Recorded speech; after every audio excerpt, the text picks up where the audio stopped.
And a good Monday, everybody. Welcome in Chase and Big Joe, 102.5 The Game.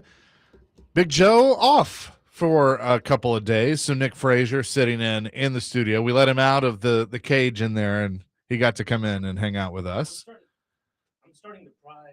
There we go. No, let's get his mic going. Test. There it is. There it is. I started to pry open the door a little bit. Yeah, and I'm like, you know what? Maybe I can sneak through. And I guess you guys have finally found me. So Dr. Crane is here. I'm Chase McCabe and Brandon Bigsby behind the glass. On this Monday, as the Final Four is set, baseball has opened their season, still the off season for the NFL and the Titans. And the dance comes to a screeching halt for the Vols, which we'll talk about. And there was a way too long college baseball game in our city over the weekend. So a lot to get into on this Monday, plus John McClain at 2 o'clock. It's gonna be a fun show. It is going to be a fun show. I don't want to spend a ton of time on it, but like Jake Lyman, as we were transitioning, we were talking about it. Vanderbilt and Tennessee go 16 innings on Saturday, which in my opinion should never happen in college baseball. In the majors, give me all you got.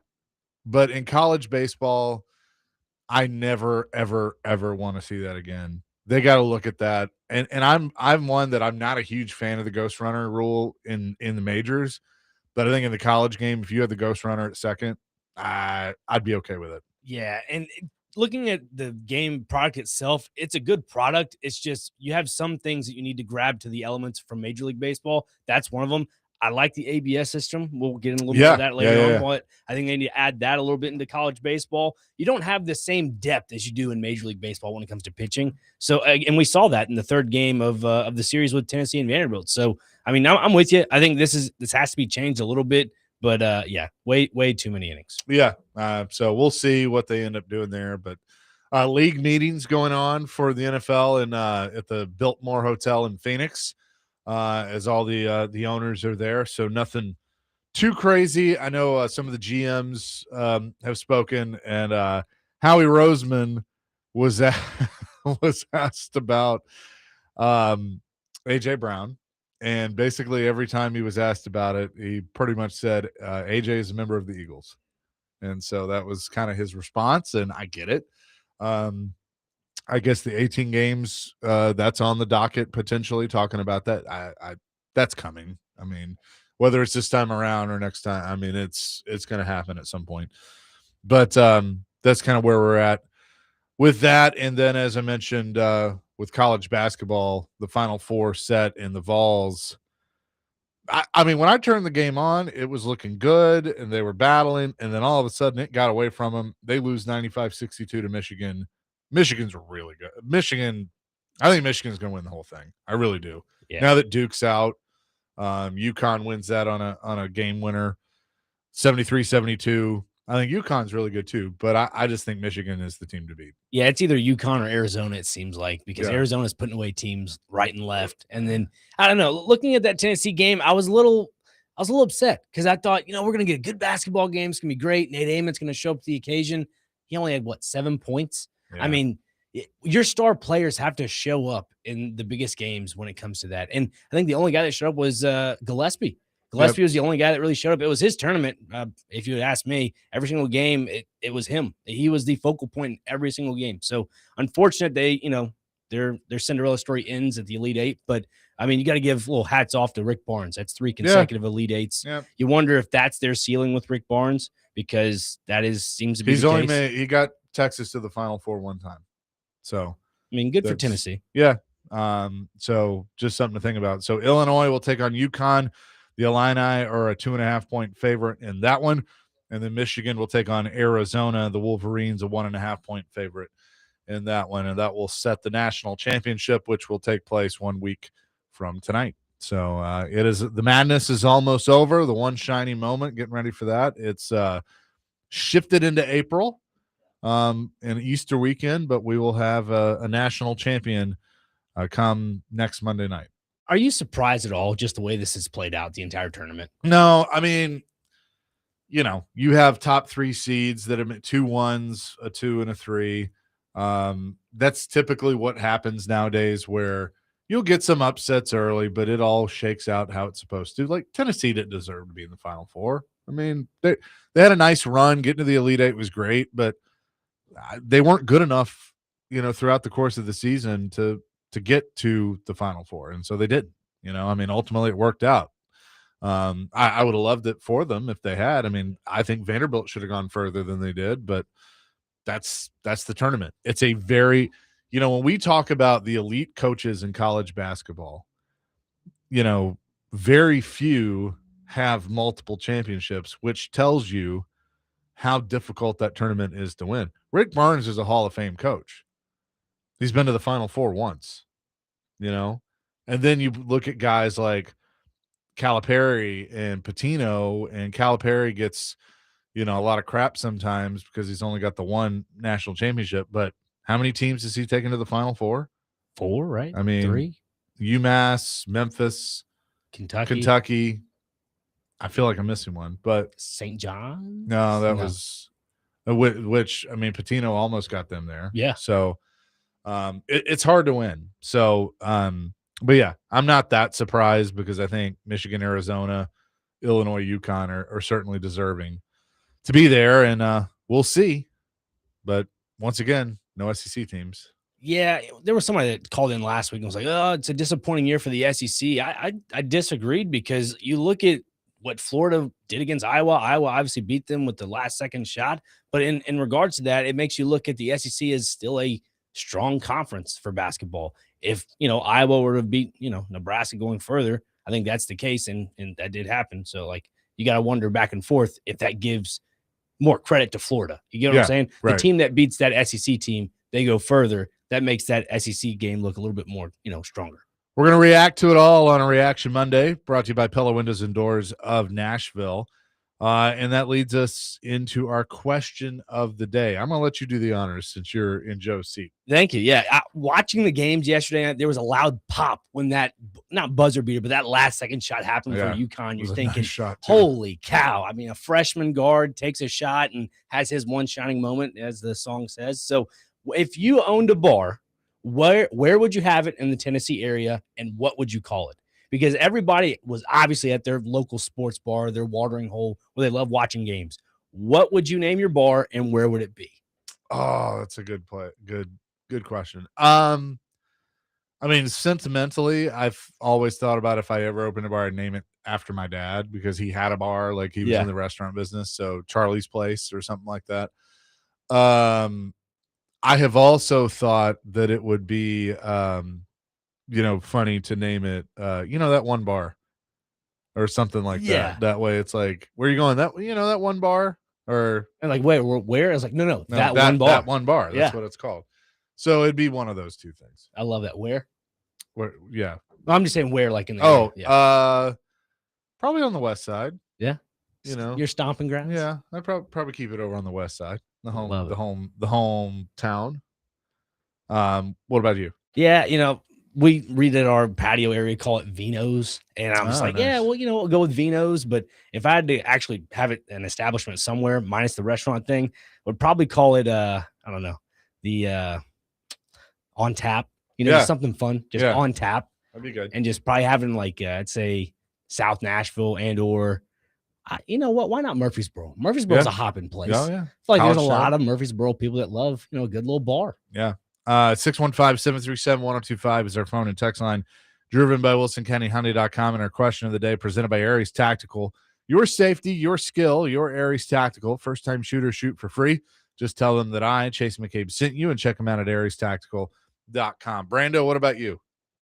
Man, this is a good question. And I was sitting back here and I was like, what would I name mine? I know where it would be. I would probably do it kind of similarly to Nick, around the Murfreesboro area. I feel like there's a lot of sports fans here and a couple of nice hangouts. I wouldn't mind adding to that. But how about Good Times? I like that. It's positive. It's simple. It kind of fits the bar vibe. So I like that idea. Okay. I like that. That's a good one. 615-737-1025. We'll get to your answer to our question of the day throughout the show. But coming up next, there is something that I'm curious about of fallout when it comes to one of these Final Four teams that we will discuss coming up next. He's Nick Frazier in for Big Joe today. Chase McCabe with you, chasing Big Joe, 102.5 The Game.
Chasing Big Joe 102.5 The Game here on this Monday. Nick Frazier in for Big Joe. I checked in with him earlier. He saw the Beach Boys last night in Key West, and so he's by the pool having a good time. Good for him. I think he's enjoying himself. Need a little break and deserves it for sure. So Big Joe will be back with us on Thursday at the Omni Nashville Hotel. I'm going to work on something kind of cool for that. So hopefully we'll have a special guest at the Omni. But the Final Four is set. Now, one thing, I don't know if you kind of noticed this at the end of the UConn Duke game, but there was a point where UConn coach Dan Hurley gets in the face of one of the officials and almost looks like he headbutts him. And there's a ton of headlines that are like Dan Hurley got away with giving a referee a menacing forehead tap after the game winner. And it's kind of like, are we not going to do anything about touching an official, even though your name is Dan Hurley? I mean, this is him. He's a fiery guy, but I just thought that was interesting that it wasn't a full-on headbutt, but it looked like he touched an official.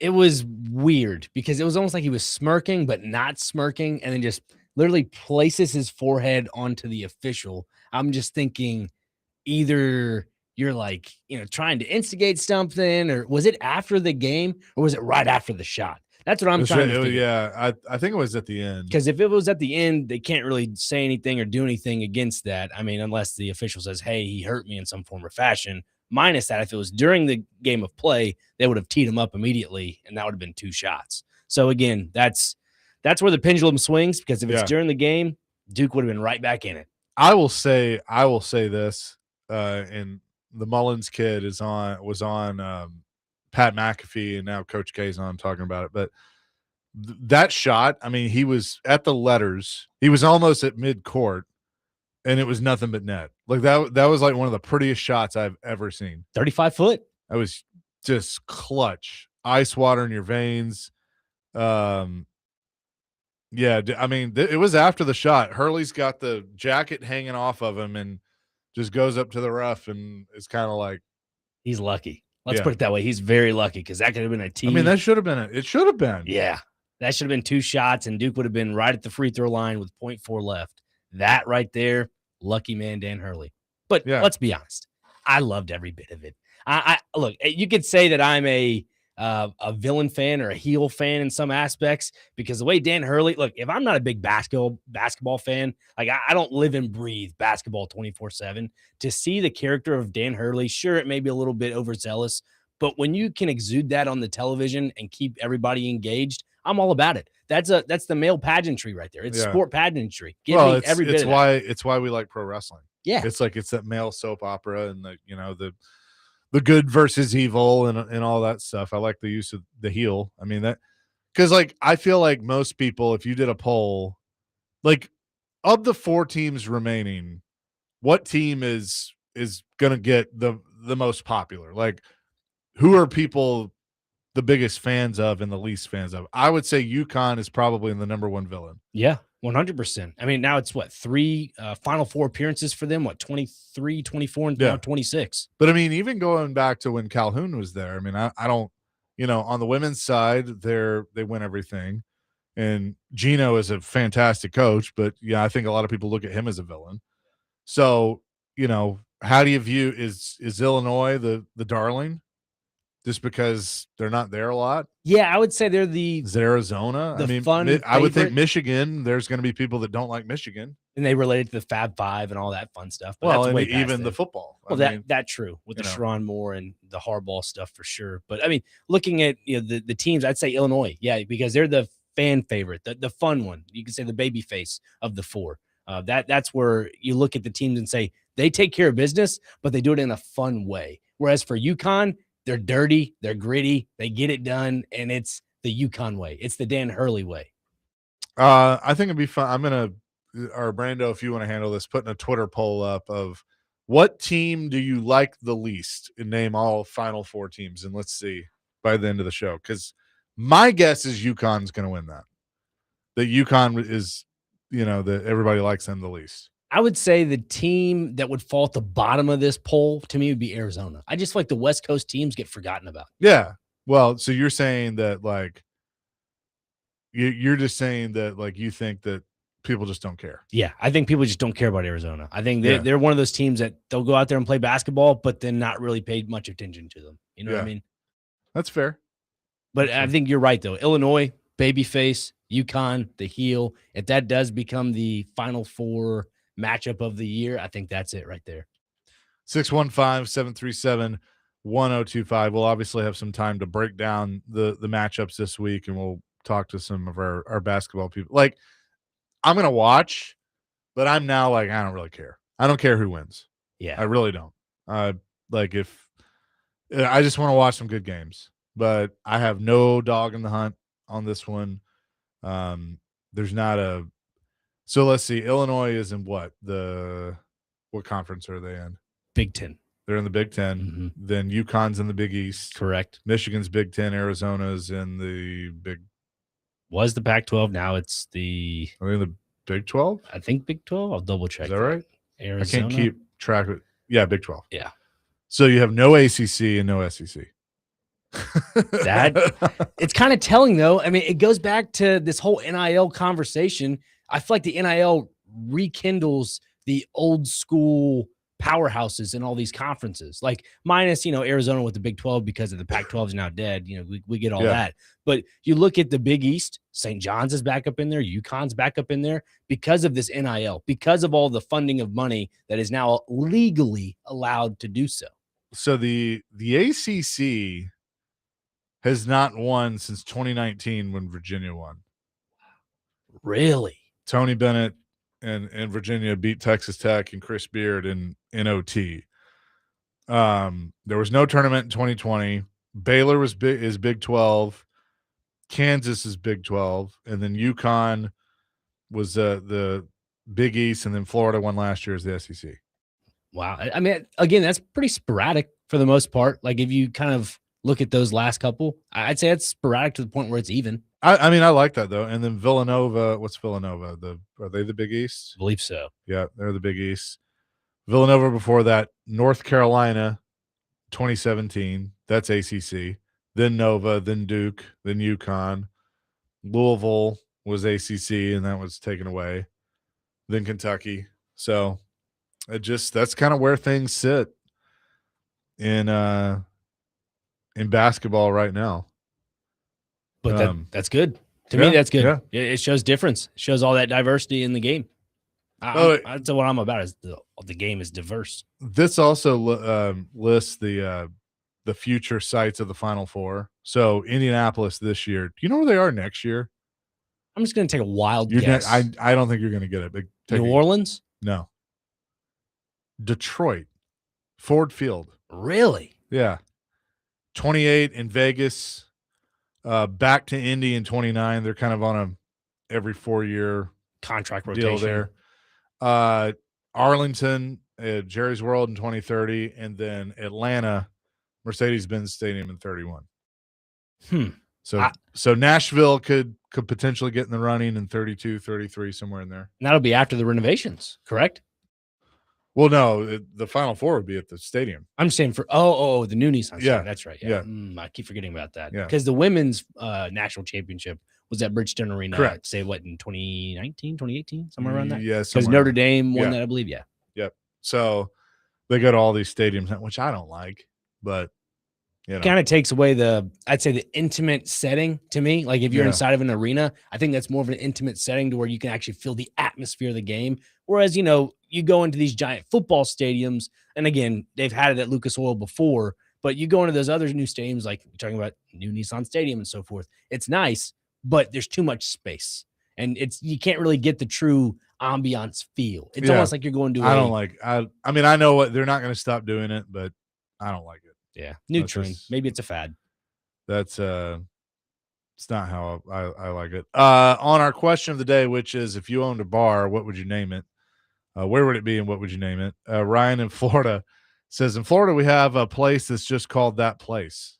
Oh, I like that. That is cool. Hair Metal Henry says, I need Dr. Crane to get in on this restaurant bar business so I can know where I can go drink for free. Oh, yeah. There you go. On tap. There you go.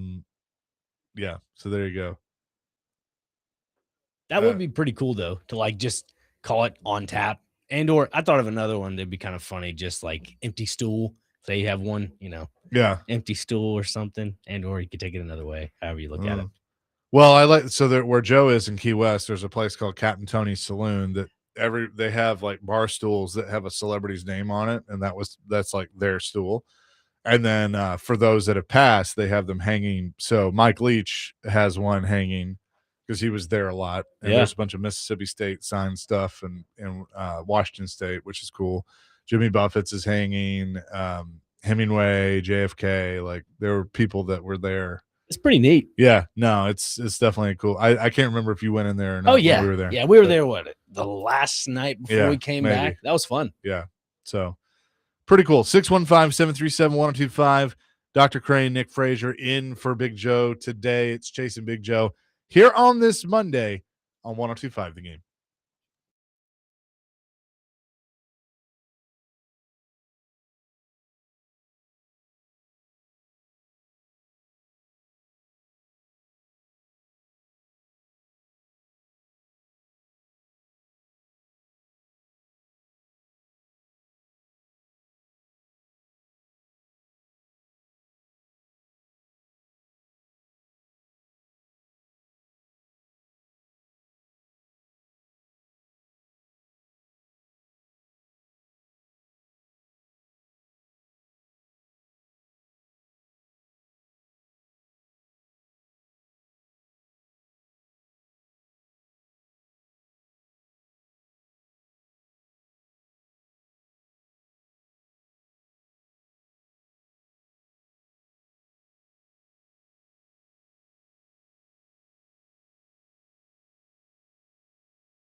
Chasing Big Joe 1025 The Game here on this Monday. Dr. Crane, Nick Frazier in for Big Joe.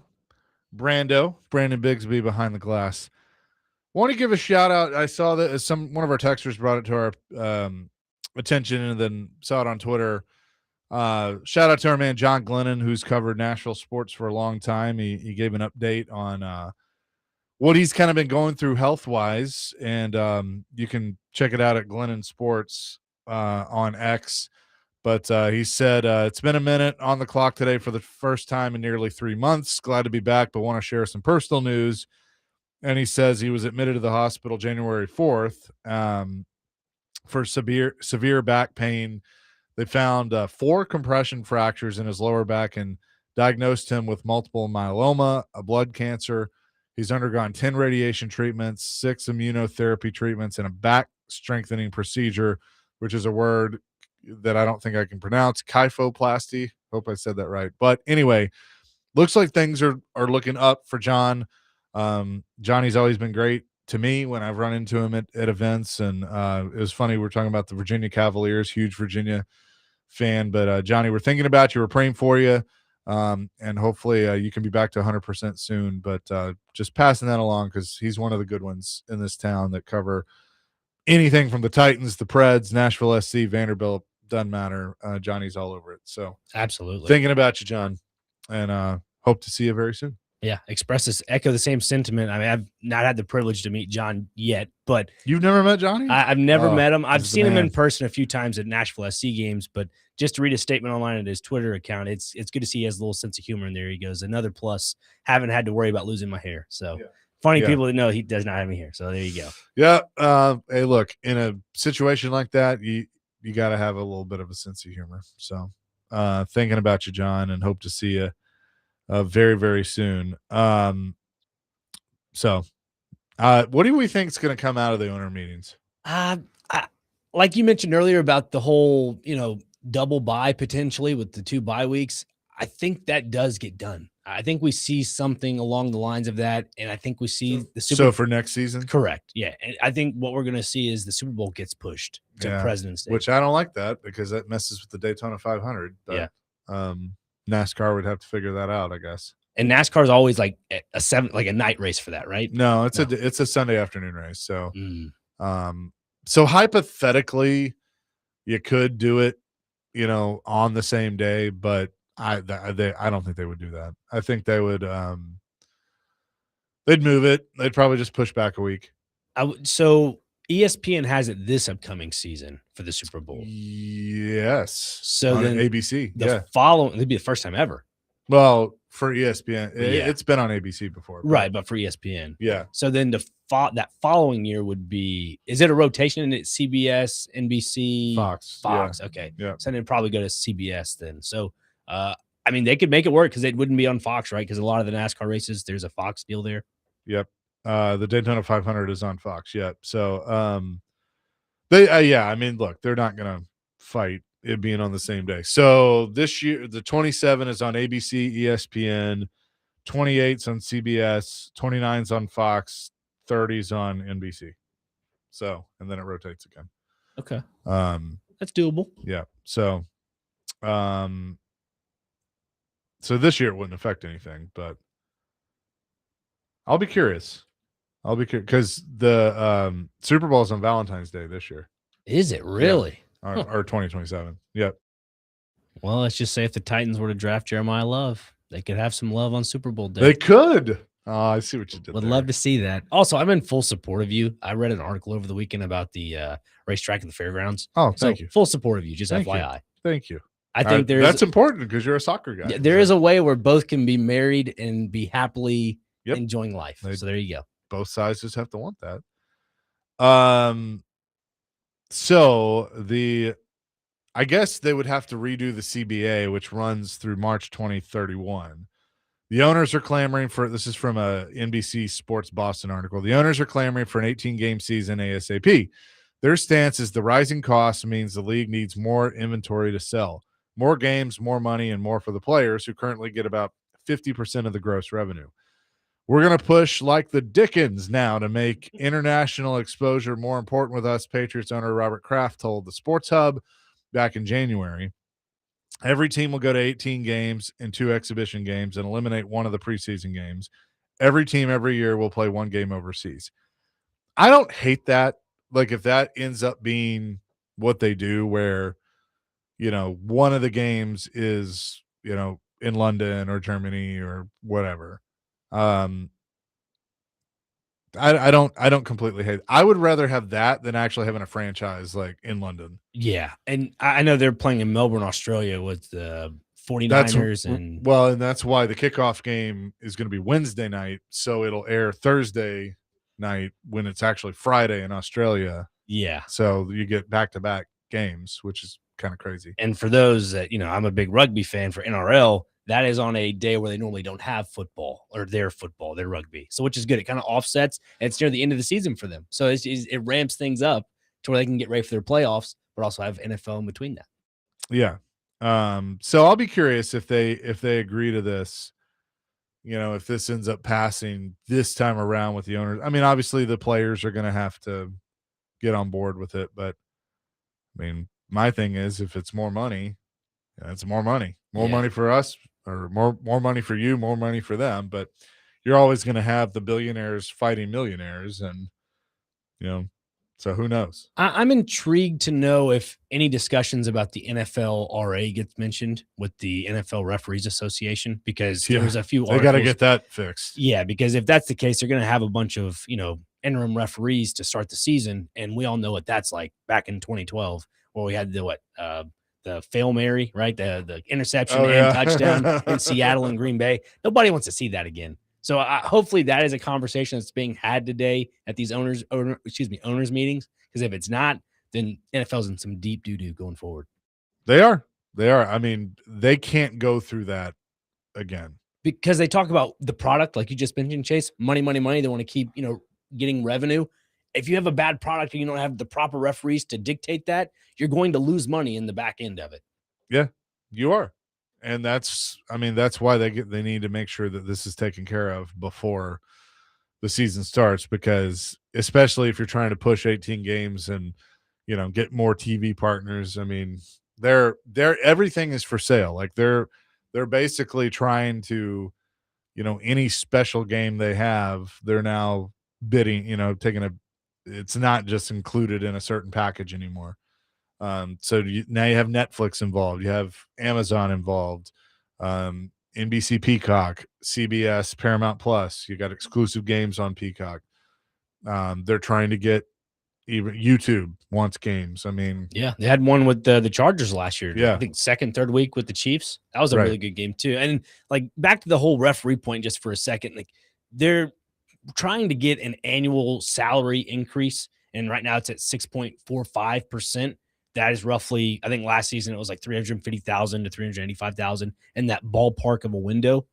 So if they're able to kind of capitalize on that, I think that's the huge plus. The big issue for the NFL refs right now is it's kind of the same thing with baseball. They're having an issue with the robot situation with ABS. I think ABS is a good thing. We'll get to that later. But for the NFL purposes, you have those little chips in the football. So you're trying to figure out what the first down is. Yeah. And so like that's kind of taking away a little bit of the human element of the NFL. I think that's why we're seeing a lot of growing pains. But there. I mean, my thing is, if you have technology, then you should use it. I mean, we're either you use it or you don't use it at all.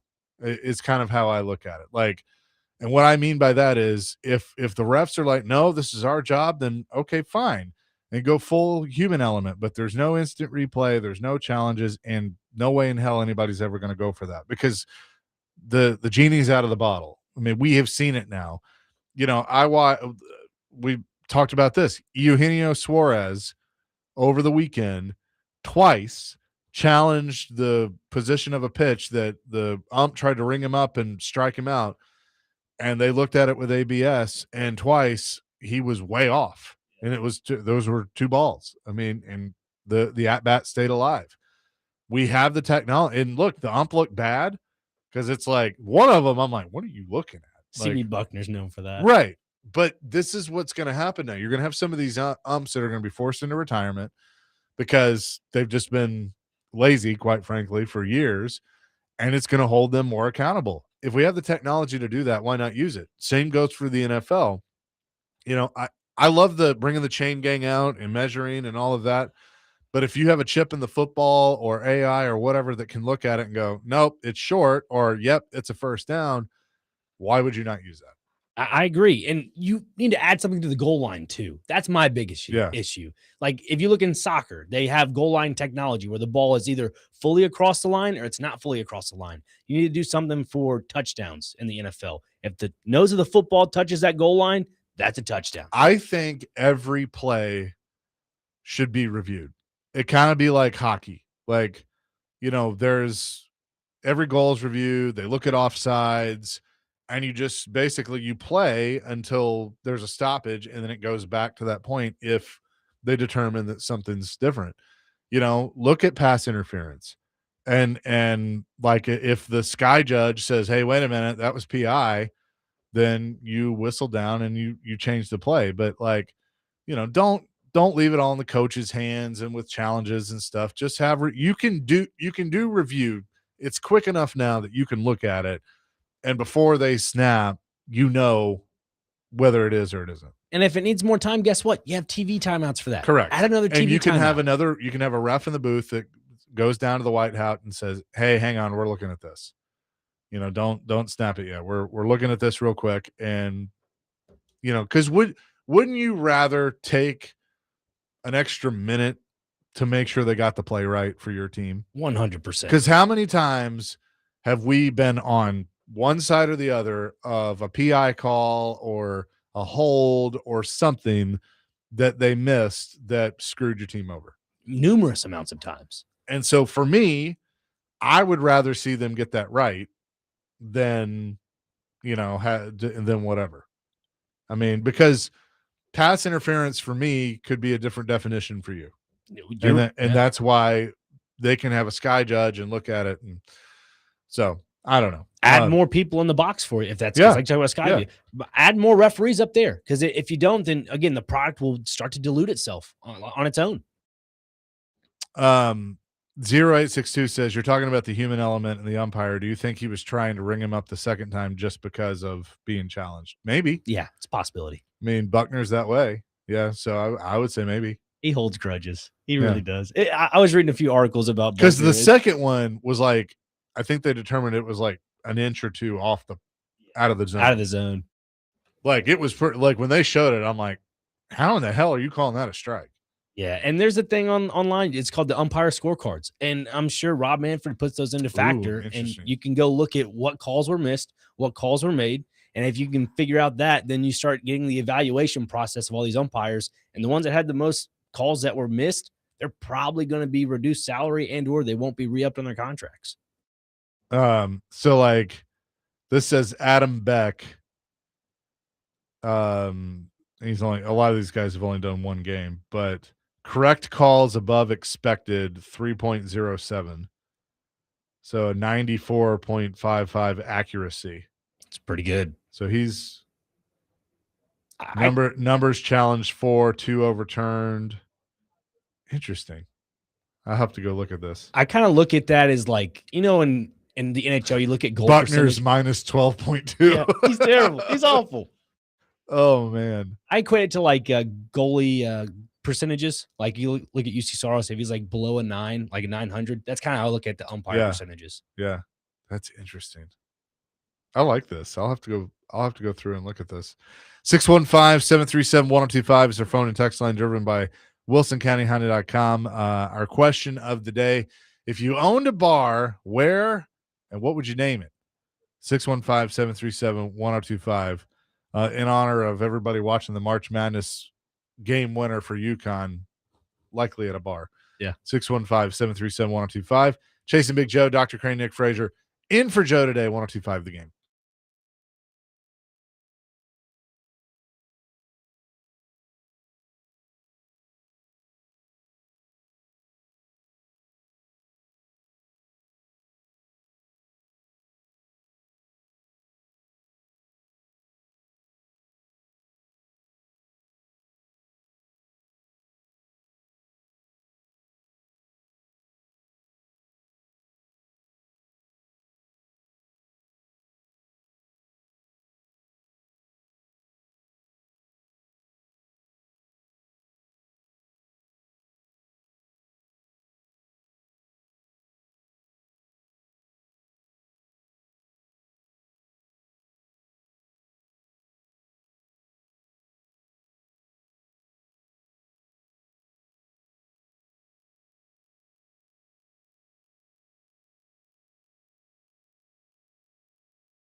Talk to him, kid. Chasing Big Joe 102.5 The Game here on this Monday. Little DX bringing us back. Well done, Brando. Well done. This was my first ever ringtone when I got my Yeah? cell phone. Yeah, I was like 7th grade, 6th grade, and I was like, all right, got a Droid. Let's put on DX. 28 years ago yesterday was the night after WrestleMania, and X-Pac returned to the company and did an absolute brilliant shoot promo on WCW and Hulk Hogan. But it's hard to believe that was 28 years ago. And then 28 years ago today, Chris Jericho did his famous 1,000 hold promo where he said armbar like 50 times. So little wrestling history for you. -1 years old, but that's okay. History's there. God, I feel old. So Yeah, you both probably weren't around. No. Yeah, well, that was the golden age. Don't That is worry. for sure. At my grandmother's house, we have like a giant stack of like VHS tapes of like Raw is War, like all the old school wrestling tapes. It's fantastic. Well, my buddy Ricky and I love to do that because X-Pac in that promo is like, you know, our buddies Scott Hall and Kevin Nash would be right here. And we reference that a lot. So, and Rick just sent me Scott Hall and Kevin Nash. So there you go. There it is. Talking about the ABS, now that we're through a weekend of baseball, do you love it or hate it? I love it. I think it's fine. I mean, especially witnessing a 16-inning college baseball game over the weekend. You know, the only rule that I still am not a huge fan of is the ghost runner. I get it. I understand it. You don't want these games. You know, I think in the postseason, everything needs to be as is. If you play 22 innings, you play 22 innings. But I get it. I understand the process behind it. But the ABS, and I used to call them robo-umps. I was against it for a while, but I like the challenge system. You know, you still have some of the human element, but you have checks and balances to that as well. So I applaud baseball, and Jeff Hemm's going to join us tomorrow because we're going to be out at the Sounds. He has seen a lot of this stuff, you know, for years now in AAA because they've been testing it in the minors. I applaud baseball for pace of play and making the game more exciting. And, you know, yeah, there are things you're seeing where the scores are higher. It's more about hitting. I will always reference the Tom Glavine and Greg Maddux commercial from the 90s, Chicks Dig the Long Ball. And I mean, it's true. I mean, we want to see. Now, I'm old school. I'd love to see a pitcher's duel, but the most fans want to see a lot of hitting. They want to see a lot of offense. You know, it's either that or a no-hitter. I mean, like that's what you want to see when you go to a game. So I like it. I like the ABS. I like the challenge system that, you know, they have that now. And so I think that baseball has made some moves that are making it more watchable, both in person and on television, which is what they needed to do. Yeah, and the spot on thing you mentioned there is that it doesn't take up a lot of time. No, I think that's it's easy. The beauty of that is you just tap your helmet or just, you know, tap your arm and say, hey, ref, let's review this real quick. Not even 15 seconds later, it's already done. Yeah. I think the only flaw I have in the ABS system is looking at it from an extra innings perspective. Because when you go into, let's say, the World Series or you go into just the playoffs in general, it's in the top of the 11th inning. There is a ball that's low in the zone. He calls it a strike. You don't have any more challenges. I think they give you one. Oh, okay. For extra innings. Each inning, or is it just? I think so. Okay. I think so. Are the challenges for each player or the team? For the team. You get 2 for the entire game. Oh, wow. So you got to be. Yeah, there's some now, strategy. If you win them, you keep it. Right? Correct. You retain them. Yep. So that's why Eugenio Suarez was like, I mean, and look, they were blatant. Yeah.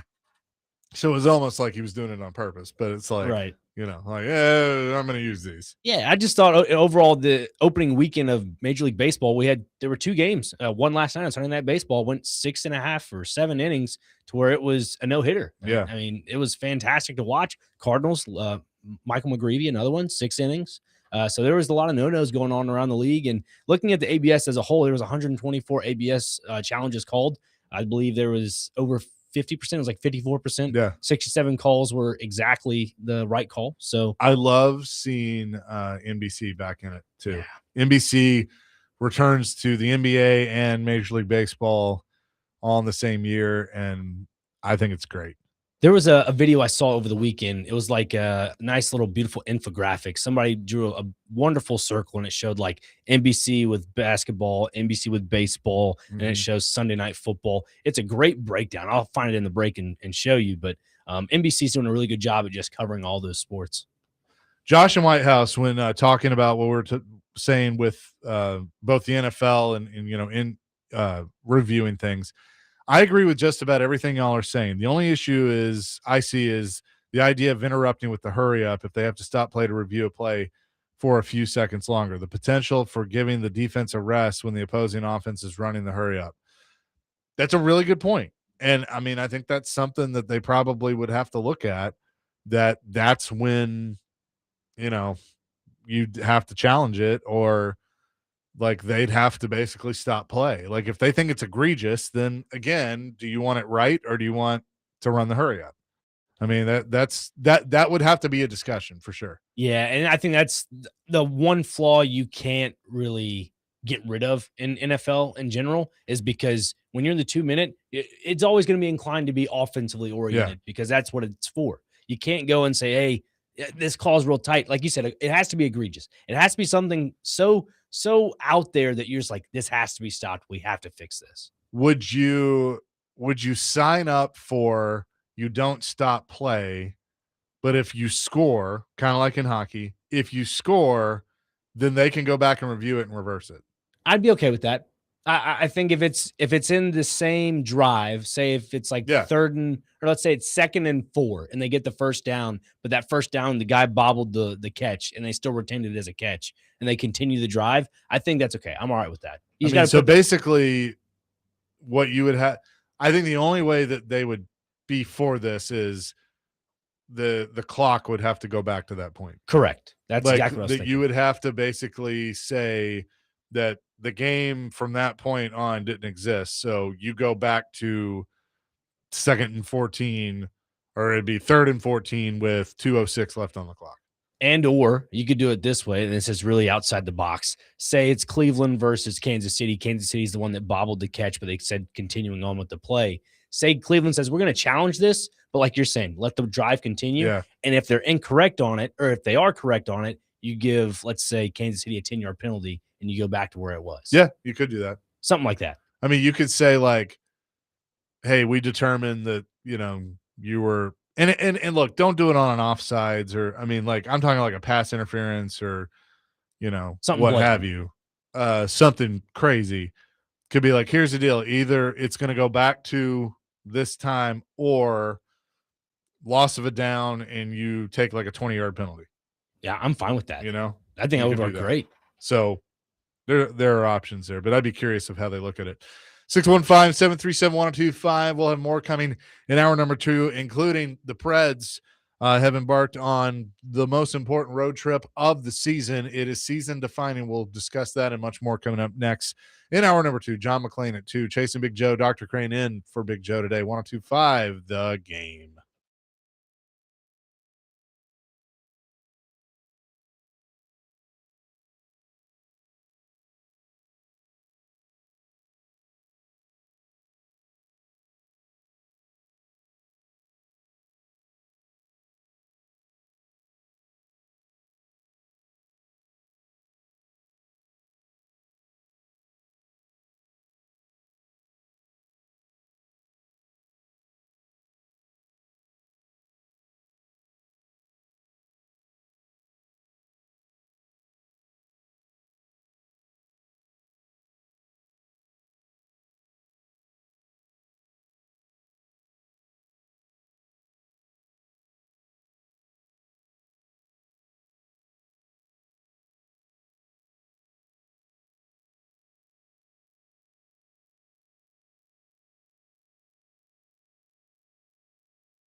Hour number 2, Chasing Big Joe, 102.5. The Game here on this Monday. He's Dr. Crane, Nick Frazier. He's in for Big Joe today. Big Joe is hanging out on Duval Street right now down in Key West. Brandon Bigsby, a.k.a. Brando, on the ones and twos behind the glass. And the Predators, unfortunately, have lost 3 in a row, including a 3-2 loss in Tampa Bay yesterday afternoon. They still hold that second wild card spot with 77 points. They're behind the Utah Mammoth, who have 82, but they're only 1 point ahead of the Los Angeles Kings with 76, who have not played great as of late, and the Seattle Kraken, who have 75, who have also not played that great as of late. Winnipeg at 74, and then San Jose and St. Louis at 73 points. St. Louis 7-1-2 in their last 10. They have not gone away by any means. They're sneaky. They are sneaky. They got, I think, a 12.7% chance to make the playoffs, according to Money Puck. Yeah, So, something to look at. Only 8 games left for the Predators. I think 10 left for St. Louis. So they got a couple of games in hand as well. But Preds will be off until Thursday, and then they begin a 5-game road trip on the West Coast. They went to Tampa. They came back. They'll leave on Wednesday to head out west. But a huge, huge road trip because they got all these head-to-head matchups against teams that they're competing against for a playoff spot, including Thursday night when they play the Los Angeles Kings. They see the Kings twice on this road trip. They see the Sharks once, and then they see them when they come back home on the 13th, so 2 weeks from today. They see Utah, and they see Anaheim. So it's a really important road trip. In my opinion, if you win 3 of these 5 games, I think you're in the playoffs on the road trip. Maybe. I mean, you're going to need a little help, but if you beat LA, that's good for you because that's head-to-head. I think you need to sweep LA, beat San Jose, and then toss up games with Anaheim and Utah, and then you come back against Minnesota. I view that as a toss-up. You need to beat San Jose and then see where you're at on the 16th. There are a lot of games to look at. For me personally, out of these 8 games to end the season, I think you have to win 5 of them. I think 5 of them you have to win. I'd agree with that. And they can't be in overtime. They got to be regulation. Yeah, they need to have regulation wins. And I'd say out of those 5, you're right, Chase. I think they go sweep LA in both of those. That's a needed thing. You have to win the head-to-head matchups against the teams you're fighting against. 100%. And let's say there's a backdoor chance they get wild card 1 spot. I mean, again, you need some, dominoes to fall your direction. But say Utah finds a little bit of a slump to end the season. They're only at 82 points. The Preds string together 2 to 3 wins. I mean, you're up there in the 80s at that point. You're probably, 83 points? I'm curious to know, where is your line of demarcation when it comes to the amount of points that the Preds need to get into the playoffs? Like you're saying, how many points do I think they need to get? In total, yeah. That's a really good question. So there's 8 games left, which give you a total of you could have 16. Right. So that would put you at, if you got all 16, they can max out at 93, I think is right. That's correct. Man, I mean, I feel like you got to get to 85 or 87 to have a chance. Yeah, my number was 86. I'm thinking at least got to get 10 points, at least. Yeah. I was listening to DVD last week, and I think Willie and Adam were going back and forth on the points, and they were saying 85. I'm more. I think think you might be correct. Yeah, I'm thinking 86 might be the number because, again, you mentioned the head-to-heads. You get 2 of those wins, and everybody keeps talking about the 4-point swing. Those are 4-point games if you win those in regulation. Yeah. Yeah. No. Man, that's a good question to kind of put it in that type of perspective. But I believe I'm with you. I mean, if you get 86, but again, it also depends on what's happening around you. If St. Louis stays on this tear, then I mean, they're going to catch you. Exactly. That's why you got to keep winning. I mean, looking at the rest of, and I'm trying not to get ahead of myself when looking at the Utah Mammoth schedule, but I mean, they take on. And by the way, St. Louis takes on the Kings on Wednesday. Oh, so go Blues. Okay. I like this. Yeah. That is, again, all these games, they matter. And again, it has that playoff atmosphere to it because of the amount of, emphasis there is on these points in the standings. So, I mean, if they can somehow string together at least 2 to 3 wins on this away schedule, like you're mentioning, I'm all about it. Here's the other thing too. On our YouTube chat, Predemption points out technically by points percentage, the Preds are back in the lottery, according to Tankathon. Oh my!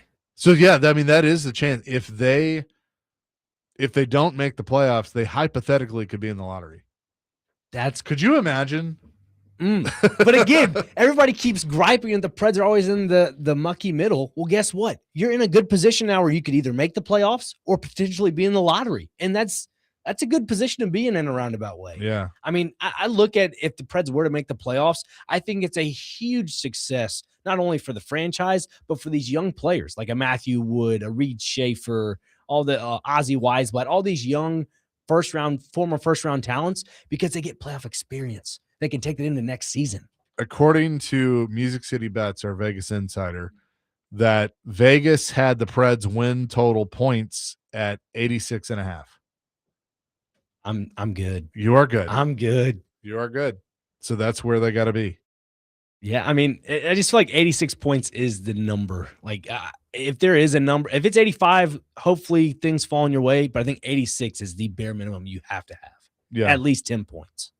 They just need. I mean, look, I feel like for the most part, the guys that need to be chipping in are chipping in. Forsberg scored again last night on a tip in.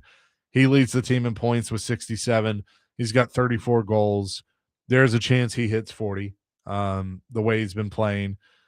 Steven Stamkos, 58 points, 36 goals. I think there's a good chance he's got 4 or more left in him. He needs to. He has to. You know, Ryan O'Reilly at 66 points. Luke Evangelista got his 40th assist.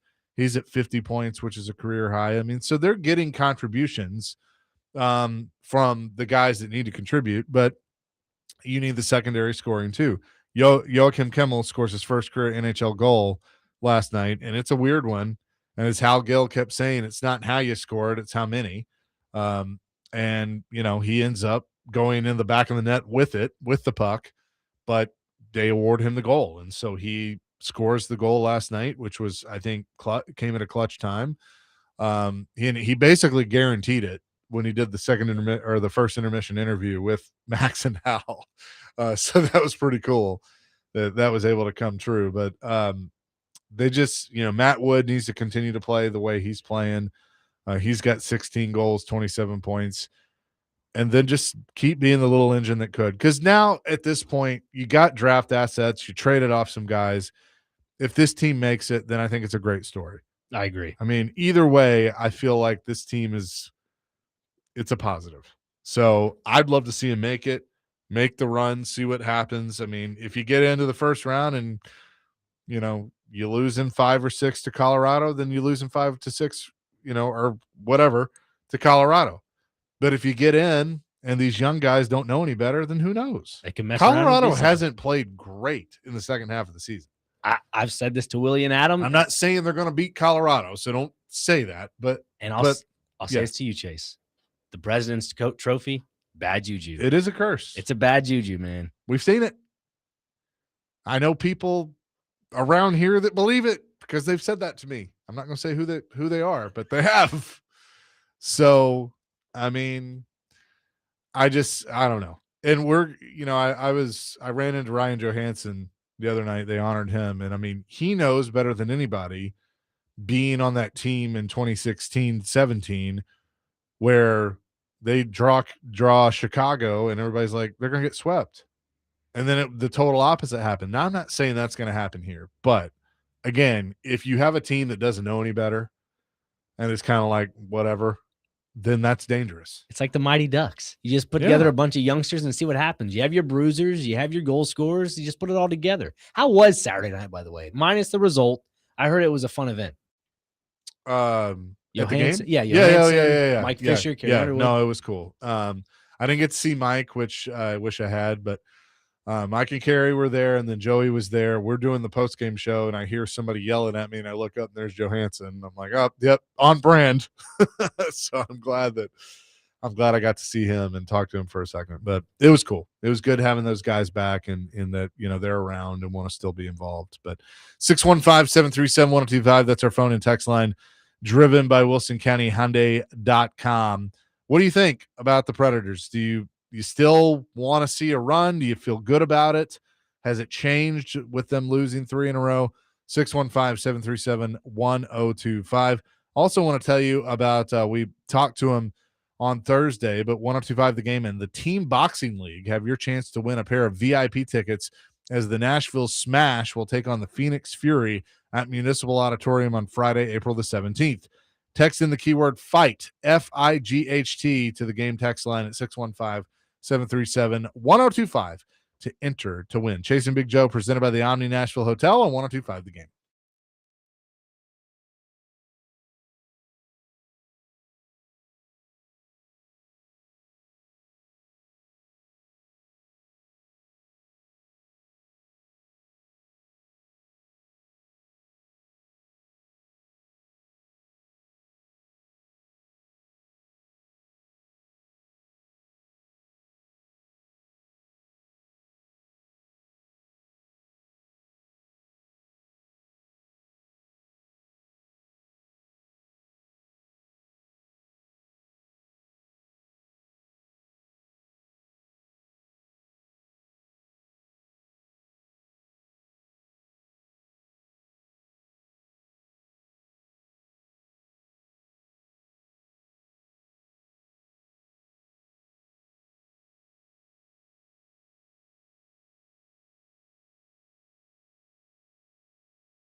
There you go. That's how it sounded yesterday afternoon with Max Hers and Hal Gill.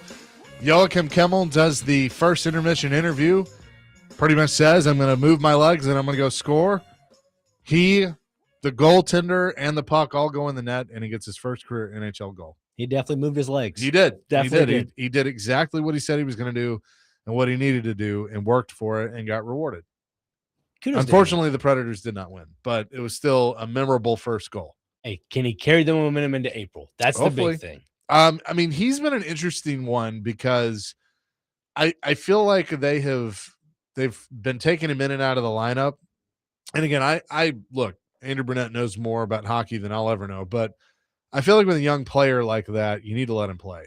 And the more you can let him play, the better off. Give him, maybe try and give him some power play opportunities, and he's a scorer. That's what he does. So I kind of feel like they should try and put him in the lineup more, but we'll see what happens on this road trip. Yeah, to the point of getting him more minutes and just more time on the ice, yes, that is the right move to do. I just don't know if it's good to do that right now. You know what I'm saying? Just because I mean, he's up here, then send him back. My thing is send him back to Milwaukee if you're not going to play him. Right. I mean, his numbers in Milwaukee, 46 games, 10 goals, 19 assists, so 29 points total. I mean, that's not bad. I mean, for a youngster of Joachim Kimmel to play for the Preds now, I think, yes, if you do keep him up, he's just you got to pick and choose his battles for him. Kind of like when Fedor Svechkov earlier on in the season was playing center and he just didn't really have a good feel of the game. I feel like we're seeing that with Kimmel right now. Am I incorrect with that assessment? No, I don't think you're incorrect, but no, I think that's a good assessment. Yeah, I just looking at the whole situation right now, these are valuable minutes, and if they are so valuable for the Preds to move on to make the playoffs, he's got to show up even more. Well, but my thing is, you got rid of guys that would take those minutes, and so now, I mean, look, they took Ufko out last night, which he's been playing well, but I think for defensively, he needed a bit of a reset. So you take him out, you can put him back in. Weisblatt's been in and out of the lineup. I mean, they're being conservative for the right reasons with these young guys because as you said, these minutes are so important. I think, a lot of teams would assume when you make those trades, then you're not going to play very well and you can let these guys play because it doesn't matter. Well, it still matters because the West is so tight. I mean, St. Louis is going through it now. Winnipeg has been on a surge. So I hear what you're saying. My thing is I think he has a skill set that can help you. It's just, is there the right spot to put him in where he can help you? Yeah, and I think a few names that you mentioned last segment and also this segment a little bit is Philip Forsberg, Steven Stamkos. Those are two guys that you need to have playing valuable minutes. Obviously they are, but they need to be compensating more of what Joachim Kimmel is trying to do than what he's playing at the level he's at right now. I think that's the big factor in this April stretch is that you need guys. And again, Ryan O'Reilly's kind of simmered off a little bit, but he needs to kind of come back into play a little bit more. Justin says, I want the Preds to go on a run, but the real question is, do they?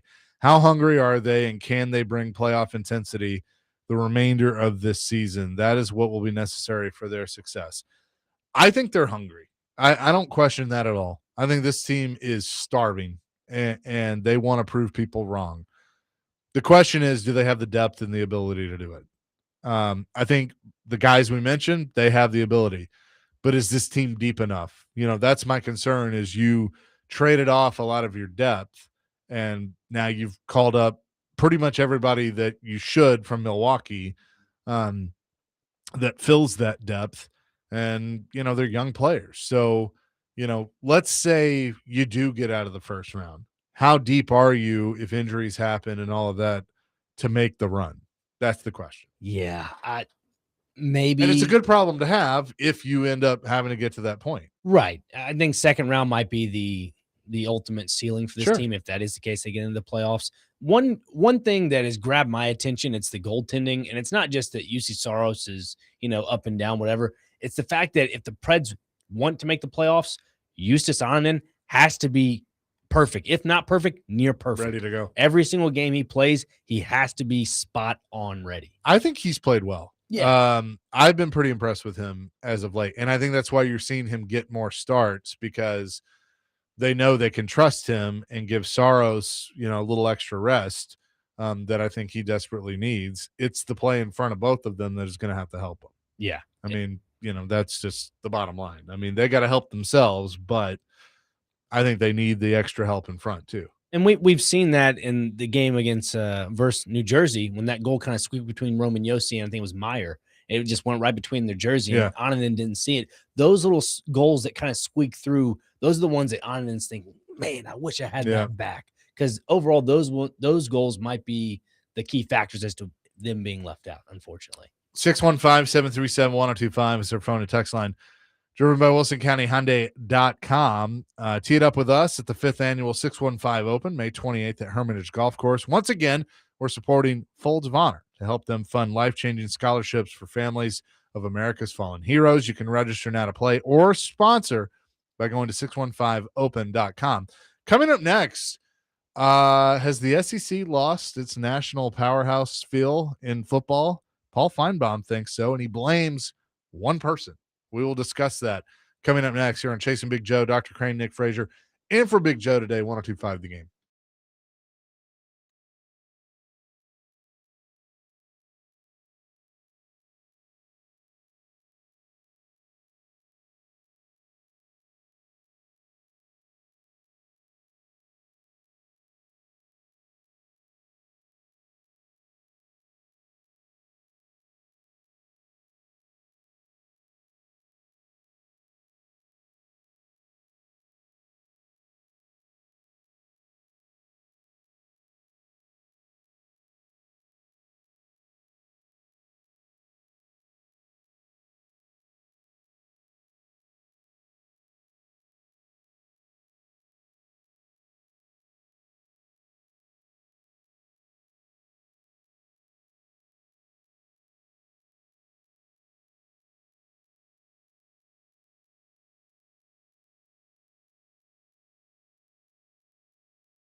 All of our basketball coverage is driven by Toyota, Nelson's Greenbrier Distillery, Maple Street Biscuit Company, Thompson Machinery, and Pizzona MD. Appreciate them for being on board with us as the Final Four is set coming up this Saturday. Chasing Big Joe today, Dr. Crane, Nick Frazier, Brandon Bigsby in as Big Joe is on vacation. He'll be back Thursday from the Omni Nashville Hotel. So you brought this to my attention. Paul Feinbaum, of course, SEC Network host and does his own show, was on the McElroy and Kubelik morning show on Jocks down in Birmingham. Do a great job there. And they were talking about, and he noted that the SEC has lost its traditional dominance in college football. And he points towards the Georgia Bulldogs as the primary reason that has happened, but he blames one person for that, and it's not Kirby Smart. He noted that this is on Nick Saban, that Nick Saban's final blow was beating Georgia in his final season. They end up losing to Michigan. Alabama ends up losing to Michigan, but he believes had Georgia not lost to Alabama that year, they would have won the national championship. So he's blaming Saban. Go figure, right? A course. Tennessee grad blaming an Alabama coach. Go figure. I think it's a little bit blasphemous the way you're just going to blame Nick Saban that way. I think you have to blame it more on the downfall of the conference in general. I don't think it's on Saban. I think sorry to interrupt. No. Go ahead, please. Well, I was going to say, I don't know if I consider it to be a downfall. I think it's just everybody else is caught up. Yeah. I think in the NIL era and the transfer portal, it allows other teams in the SEC to be better. So therefore the SEC is going to cannibalize itself. Like, for Alabama was the big dog for a long time. Well, then Georgia comes along and they're just as equal. And then you got Tennessee that's going to come in there and get a couple of upsets. Vanderbilt has the season that they have. Missouri was better. I mean, it just Texas A&M, Texas, top to bottom, the conference is better, and therefore they beat up on each other. Well, then also you have the Big Ten that has their powerhouses that continue to be good. Their realignment as well. Right. And then you have, Indiana that comes out of nowhere and, it wins the whole thing, which is crazy to think about. So I think, and I hear what you're saying, but I think it's just everyone else is caught up. And I'm not sure that there's ever going to be a dominant conference again like there was based on the parity that's been created because of NIL and the portal. Yeah, I just look at it as a scapegoat answer blaming Nick Saban because of course, but they have beef. Yeah, and we all know the phrase that says you can't follow up the man of the man, and that's Nick Saban and then Kalen DeBoer. Kalen DeBoer, to me, again, like you make a good point there, Chase. Everybody's caught up in the SEC. I think it's more of not that everybody's caught up. I think there's just a lack of production in the conference itself. It's not that everybody's caught up. I think the product has been diluted a little bit. I mean, you look at Mississippi State was a powerhouse with Dan Mullen. They've dropped off. They had Mike Leach for a little bit on the right trajectory. They got 8-4 season. They fell off. You look at Tennessee. They struck a hot iron with Josh Heupel. That's kind of fallen off a little bit. We're seeing a little bit of a regression across the conference. LSU, they had Brian Kelly. They thought that was going to work out. That has fallen off. They'll see what happens with Lane Kiffin. Lane Kiffin reached a peak with Ole Miss. Ole Miss would always get to the 9-3s, the 10-2s, and then guess what? He leaves before the playoff begins. They hit a ceiling. They almost go all the way. Now he's going to LSU to see if that works every single year. And again, that's where I'm at on all this. You look at Arkansas. I mean, I could go on and just dissect each team. Like A&M, they have all the oil money in the world to support that program. With Elko, I think they're going to reach a new ceiling, but I don't know if it's going to be to the national title. Yeah, but they got to compete with Texas and Texas Tech. I mean, Texas Tech has that same, some of that oil money too. Yeah. It's all about money. Money's going to move everything. If, that's why I think you've seen Clark Lee and now Mark Byington stay with Vanderbilt because they realize that that financial commitment, not only to them, but to the program is there. Something that hadn't been the case, but now in this new era, I mean, this is something that Vanderbilt could certainly play, a game they could play. But you're seeing other schools like Indiana. I mean, Indiana just won a national championship because they played the game the right way when it came to, getting Mendoza and playing the portal and bringing those guys in. It's all about that financial commitment to these programs. And so that's why I say that other programs have caught up, and therefore it's going to take away the dominant conference, which to me, it just feels like we're getting closer and closer and closer to a super conference that's going to basically be the bread and butter of college football, and then you're going to have kind of everybody else over here. Yeah, I could see that. Kind of like an NFL model almost, where you have like your AFC and NFC. Right, and because there's if you really think about it, there are about 32 teams that realistically can compete for the national championship. And I think we all know who they are. And then there's everybody else. So that's, to me, where I think it's going to end up going. Now, you're going to have some outliers. Like, what is Indiana? Is Indiana an outlier?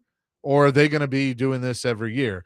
Is Vanderbilt an outlier? Or are they back in, where we belong here. We should be at this table. I think they should be at that table.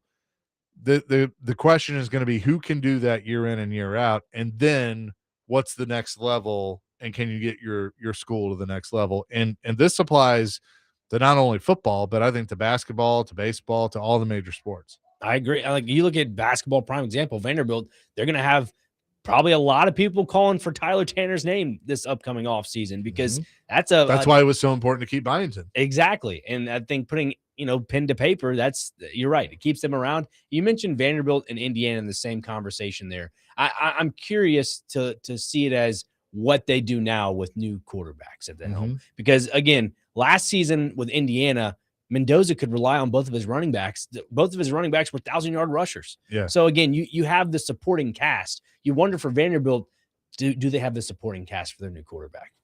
Time will tell, because Junior Sherrill's back. They got Eli Stowers left, but who is the other tight end? I think he's pretty good. Yeah. He's back. So you're going to have weapons. It's just like you said, it's the quarterback, and if we truly believe that the freshman's going to be the guy, is he ready, or do you have to prepare for growing pains? Which I think you do. Look, Jared Curtis is talented, no doubt about it. He wouldn't have been a 5-star recruit, originally to Georgia and then flips to Vandy if he wasn't. But he's still young, and there's a big step going from being the man in a high school to playing SEC ball. Yeah, and especially the talents that he was playing when he was in high school is that some of those guys, you're not your SEC players, right? You're looking at some guys that are like me that are 5'5", barely getting to 5'6". That's the difference in play you're getting there. And again, the SEC is a different breed, and I know I'm kind of alluding to the product is diluted a little bit in the SEC, but again, it's back to the main question of, can Indiana and Vanderbilt turn the tide a little bit and go on to the next chapter and say, hey, we're here to stay, instead of it was more of a one-off thing. Looking at their schedule, the first part is favorable. They got Austin Peay, then Delaware, then NC State, then they go to Auburn. There's a good chance Vanderbilt could start out 4-0. Well, then you got to go to Athens and play them. Don't feel great about that. Ole Miss comes here. That's a toss-up game, because let's see. Chambliss is back, so let's see what Ole Miss is. Arkansas, then you're at Kentucky, you're at Mississippi State, you play Alabama again here, you go to Gainesville, and then Tennessee's here. So the schedule is in your favor, to have another good year. So let's say they start out, all right, 4-0, 4-1. I'll say 4-2, 5-2, 6-2, but at Kentucky, Mississippi State 7-2, Alabama, I'll say 7-3, at Florida 7-4, Tennessee's here, maybe call it 8-4. I was thinking 8 wins on that schedule. Yeah. Maybe 9. I think the Florida game is going to be a toss-up. Yeah, we don't really know what Florida's going to be this year. Could be. I just say, it's hard to play at Gainesville. Yeah. So yeah, there could be 7, 8, 9 wins on that schedule if everything goes well. Yeah, and I'm sure if you tell a Vandy fan 8 wins, you cool with that with the first year of Jared Curtis? They're like, sign me up. Ready to take that. Give that to me. Take that all day long. Yeah, man. You're the Vandy fan, exactly. Like, give that any day of the week. So I thought it was interesting when you sent me that of Feinbaum, kind of looking at it that way. But it's just the evolution of college football and college sports in general, of where things have gone. We'll reset the Final Four, and John McClain will join us at the top of the next hour. It's Chasing Big Joe, 102.5 The Game.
Chasing Big Joe, 102.5 The Game here on this Monday. Dr. Crane, Nick Frazier in for Big Joe. Brando on the ones and twos behind the glass.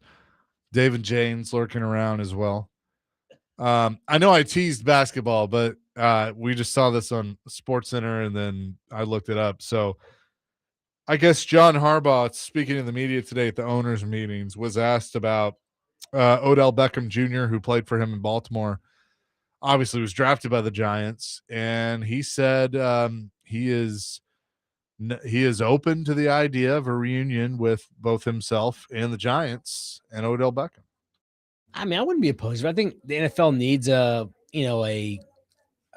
would say one of those wide receivers that really turns the needle a little bit. I mean, he's one of those guys that obviously he's not in his prime anymore. Yeah. So you're definitely 33. You're not going to get the best out of him. He's probably going to be more of your, I'd say numbers to the hashes type receiver where you're not going to be taking a lot of contact over the middle of the field. Harbaugh's answer was, quote, the obvious pat answer would be you look at every option. And if Odell is an option, we'll be looking at him for sure, end quote. Wow. It just seems like he's just trying to tune up the band a little bit. And they do talk. He said he and I do talk. We text. We maintained a really great relationship. He's one of my very favorite people in the world. It's not like you don't talk to guys on things like that, and certainly we have. I keep forgetting they were in Baltimore together for like one season. Didn't he sign with Baltimore? Yeah. Yep. Yeah, there might be something there then. Yeah. I mean, look, if you put Beckham with Malik Neighbors and I don't know who else is in that receiver room. Let's see. They have Ricard now, the fullback. They have Isaiah Likely. That is, they're both former Ravens. Yeah. Let's see. Wide receivers currently on the roster, if this is correct. Let's see. Calvin Austin, they signed him out of Memphis. Mm-hmm. Don't know that guy. Don't know that guy. Don't know that guy. Jalen Hyatt's there. Isaiah Hodgins is somebody. Courtney Jackson they just signed. Darius Slayton. Darnell Mooney. Ooh. He's one that was he in Baltimore? He was in Atlanta. Yeah, they signed him. So you got Neighbors, Darius Slayton, Darnell Mooney, Jalen Hyatt. I mean, they definitely could use some help. I mean, you bring Malik Neighbors, you bring in Odell. That could be interesting. Yeah, I know Tim Hasselbeck's even talked about Darnell Mooney before, saying he just needs a fresh start somewhere. And I think New York might be one of those spots. And again, he's not your first or second option, but he could be. Sure.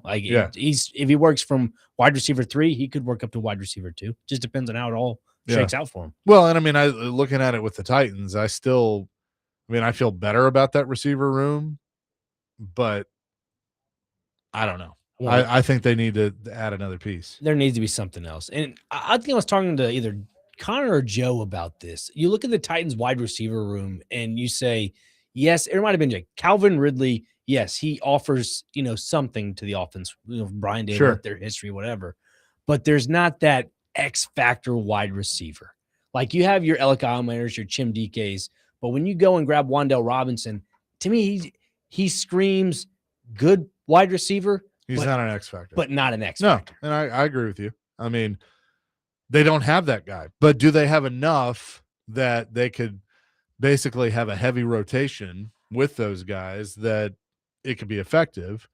I still think, and this is more of at 35 or somewhere around that if there's a guy you identify as hey, this guy could help me, and that's your second pick, then you take him.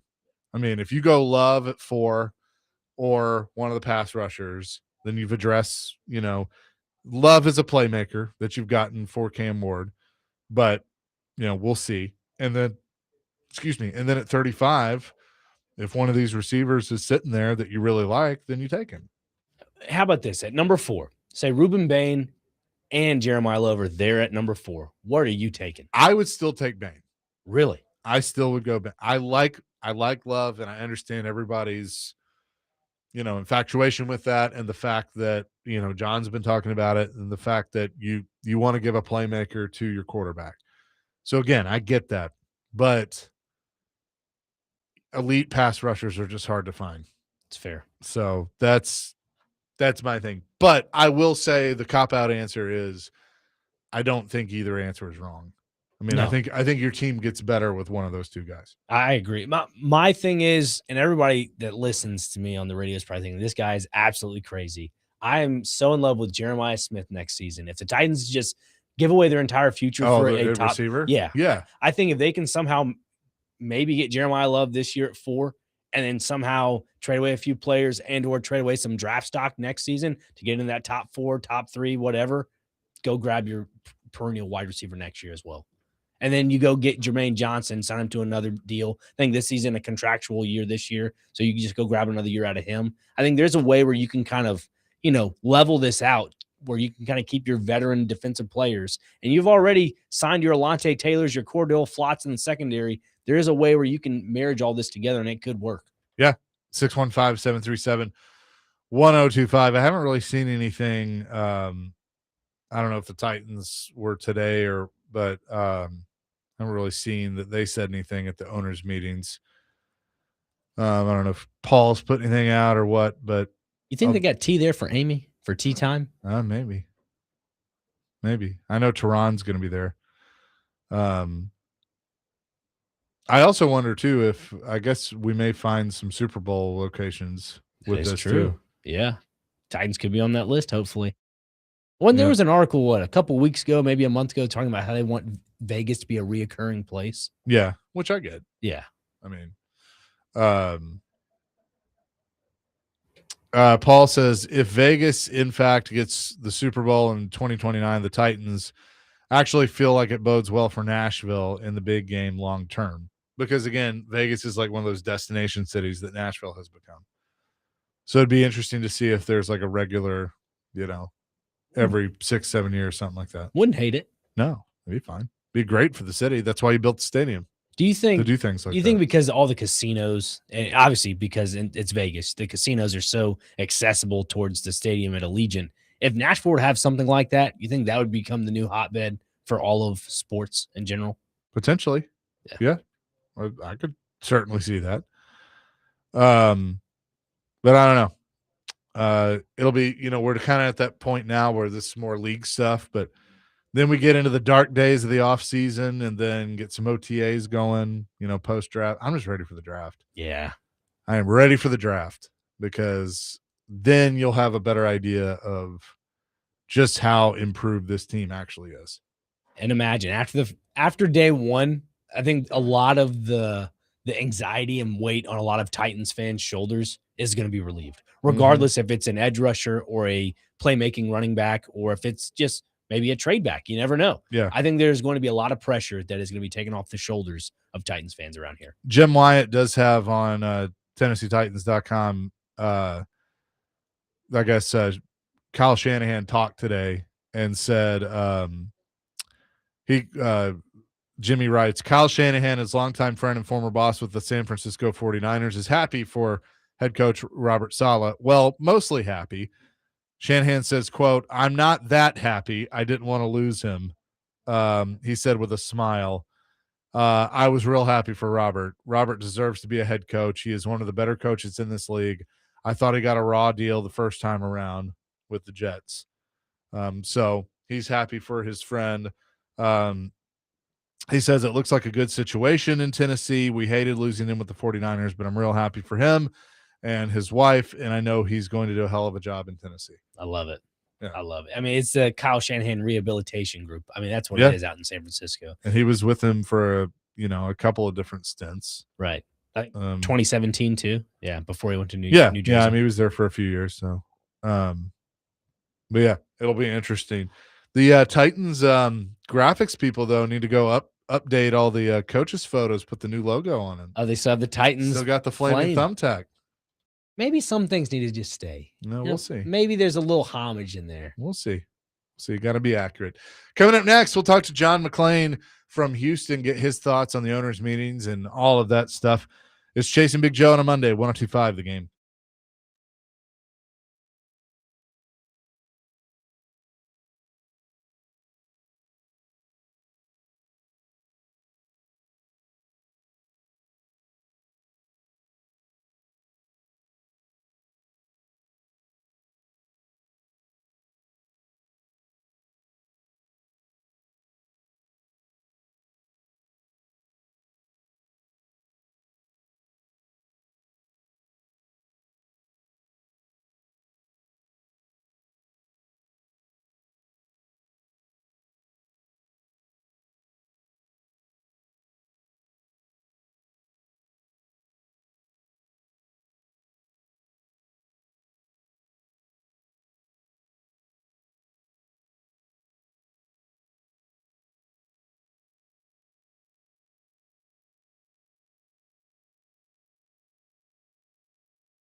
Hour number 3, chasing Big Joe on this Monday, 102.5 The Game. He's Nick Frazier. I'm Chase McCabe. Brandon Bigsby on the ones and twos. Big Joe down in Key West having a good time. We say hello now to John McClain, who joins us from Houston. John, how you doing? I'm doing great, guys. How are you? We're doing fantastic. Owners meetings going on in Phoenix. You've talked about, attending these before and how much you enjoyed them. What do we truly expect to get accomplished this week? Not a damn thing unless you're talking about a rule that you'd be interested in. I remember when instant replay was being bandied about. It was a big year. It was a big decision every year, and everybody was interested in it. They did it originally on a trial basis before they voted it in permanently, and it's been one of the best things that's ever happened to the NFL. But last year at this time, the rules were all about tush push, and Roger Goodell didn't want it. It barely passed, and now it's not even a consideration. So whatever happened to make everybody change their mind is kind of mind-boggling to me, considering Goodell did not want it last year. Another thing they do, agents are there. Agents are there for each team still have unsigned players. Agents are there for free agents who still haven't signed. And agents are there for draft choices to gauge interest in their players. The NFL league meetings, which rotate cities, my favorite was Honolulu, Maui. They used to go to Maui every 4 years. It was Maui, Palm Desert, California. It was Miami or Palm Beach. Palm Beach, Florida, and Orlando. And then they moved. They didn't go to South Florida. They went to Arizona. Arizona is my favorite. Biltmore and Scottsdale, since they got rid of Maui because owners didn't want to go that far as they got older. The one year it rained every day, so the wives couldn't hang out by the pool, so they decided they wouldn't go back. They have a big party from the league to kick it off. Having the coaches available for interviews is the best thing that teams can have because you haven't been able to get a lot of them at the combine. They just don't do them. So you have to be able to be interviewed during AFC, NFC coaches interviews if you show up. Coaches don't have to show up. And so it's a lot of talking. I remember one time I was playing golf. We got the early tee time in Arizona. We teed off in the dark. We get about 10 o'clock. I go to the media room. I see a guy from Denver. I said, did I miss anything? He said, no, not really. Pete resigned. I said, Pete who? Pete Rozelle. And I'm like, holy bleep. Thank goodness there was no internet. I had a chance to catch up with people telling me what happened when he walked in there and shocked everybody and resigned. And that was one of the biggest stories. If you're trying to get Super Bowls, you're lobbying expansion teams, our city's trying to get teams to move there. There's always a lot of BSing going on in the hallways, in the little nooks you can find. And sometimes owners, they're right there with you. They can't get away from you. Sometimes owners will stop and talk. I was amazed. There used to be media. The only time their owner talked all year was at those March meetings. And I felt terrible for them. I've never had a situation like that, including with Bud Adams, who made himself available after every victory. Now, those were few and far between some years, but at least Bud was available. John McClain is with us here on the program. Do you think we get closer to 18 games after this week? I don't know. We're going to 18. It's just a matter of when they can get it with the players. They're going to have to give them 2 bye weeks. They're going to the NFL used to start on Labor Day weekend, so ratings were always down. They started in a hole. But now they may believe they transcended Labor Day and they can start that weekend. But I think there's a reason everybody gets that weekend off. And the last games are on Thursday. I think they should extend the Super Bowl later into February because the NFL So what? What does it matter when they play the Super Bowl? They could play it on opening day of the baseball season, and it wouldn't hurt the NFL. But boy, if people are riding around the country in their cars, maybe now they could, want them driving and looking at their phones. But the times have certainly changed since they decided not to begin the season on Labor Day. I think it's imperative players have 2 weekends off. I think what I would do with 18 games, I would have everybody start off, play a game in another country, come back, have Labor Day weekend off, and then start playing the next week when people are used to the season starting. There's all kind of possibilities, but no, I don't. If they decide they're going to do it, it'll still be down the road before it's implemented. John, you mentioned the ratings at the beginning of the season are not the best, and obviously starting off this upcoming season is going to be in Melbourne, Australia for the 49ers. What do you see the outcome of all this when it comes to the ratings? I think that the NFL at this point, they don't want games played, Nick, when everybody's taking off. They want them around the TVs or around their phones or laptops or however, sports bars, however they're going to watch it. And I know I'll be watching in Melbourne.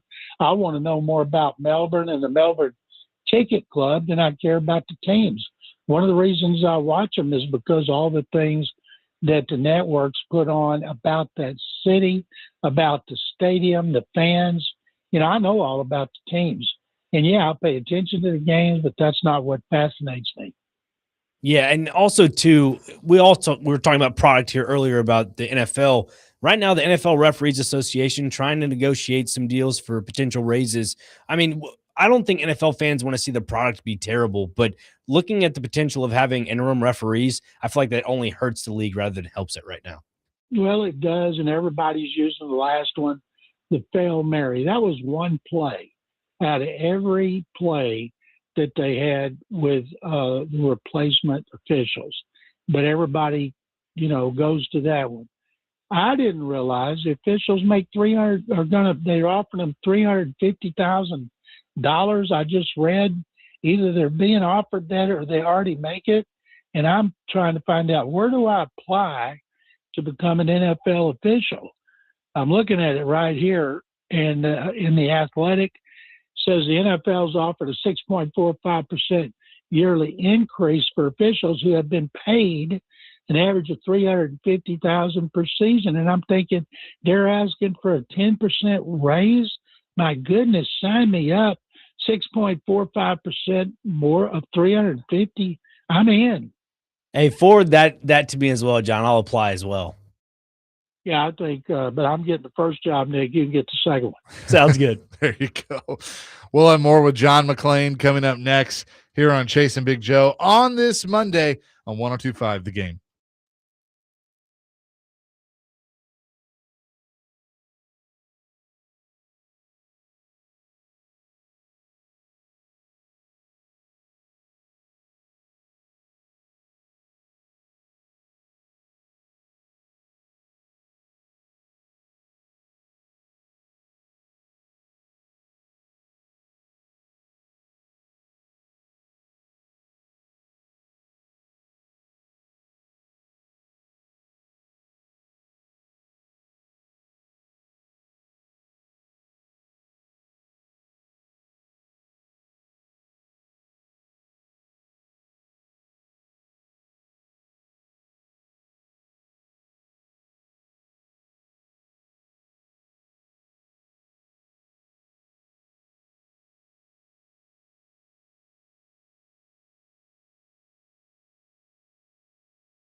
Little new edition bringing us back. Chasing Big Joe, 102.5 The Game, presented by the Omni Nashville Hotel, and continuing with John McClain down in Houston.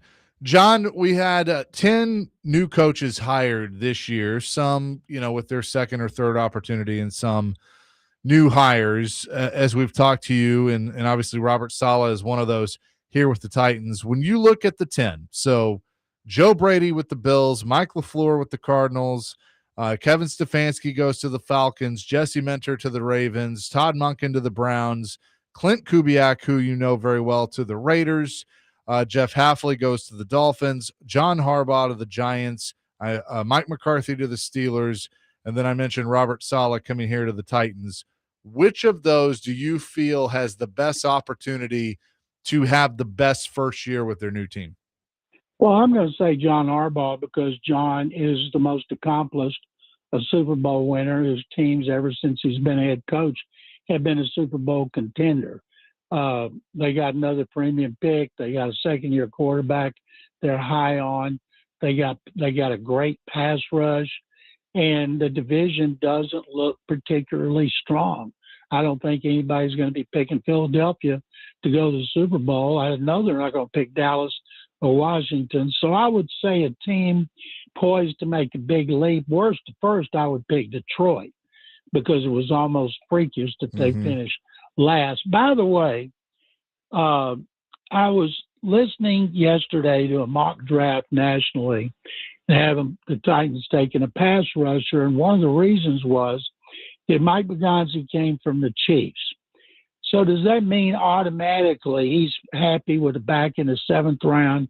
And they did draft they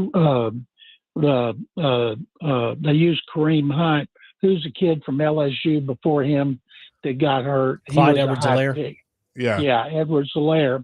But we don't know. Mike Begonzi wasn't banging on the office door saying, "We've got to take this running back."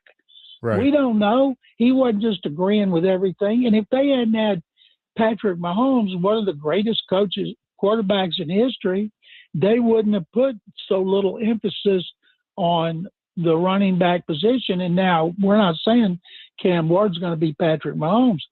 And then I'm reading a chart in The Athletic about all the backs taken in the top 10 since 2010. They list 10 of them. I think only one had a winning record. Well, a lot of that is who's drafting them. Terrible teams are drafting them. What about the defensive ends who are picked in the top 10? Did they all of a sudden start winning? As I talked to you guys last week, when the Titans are thinking about David Bailey or Arvell Reese or Reuben Bain, think about Myles Garrett, Max Crosby, Trey Hendrickson.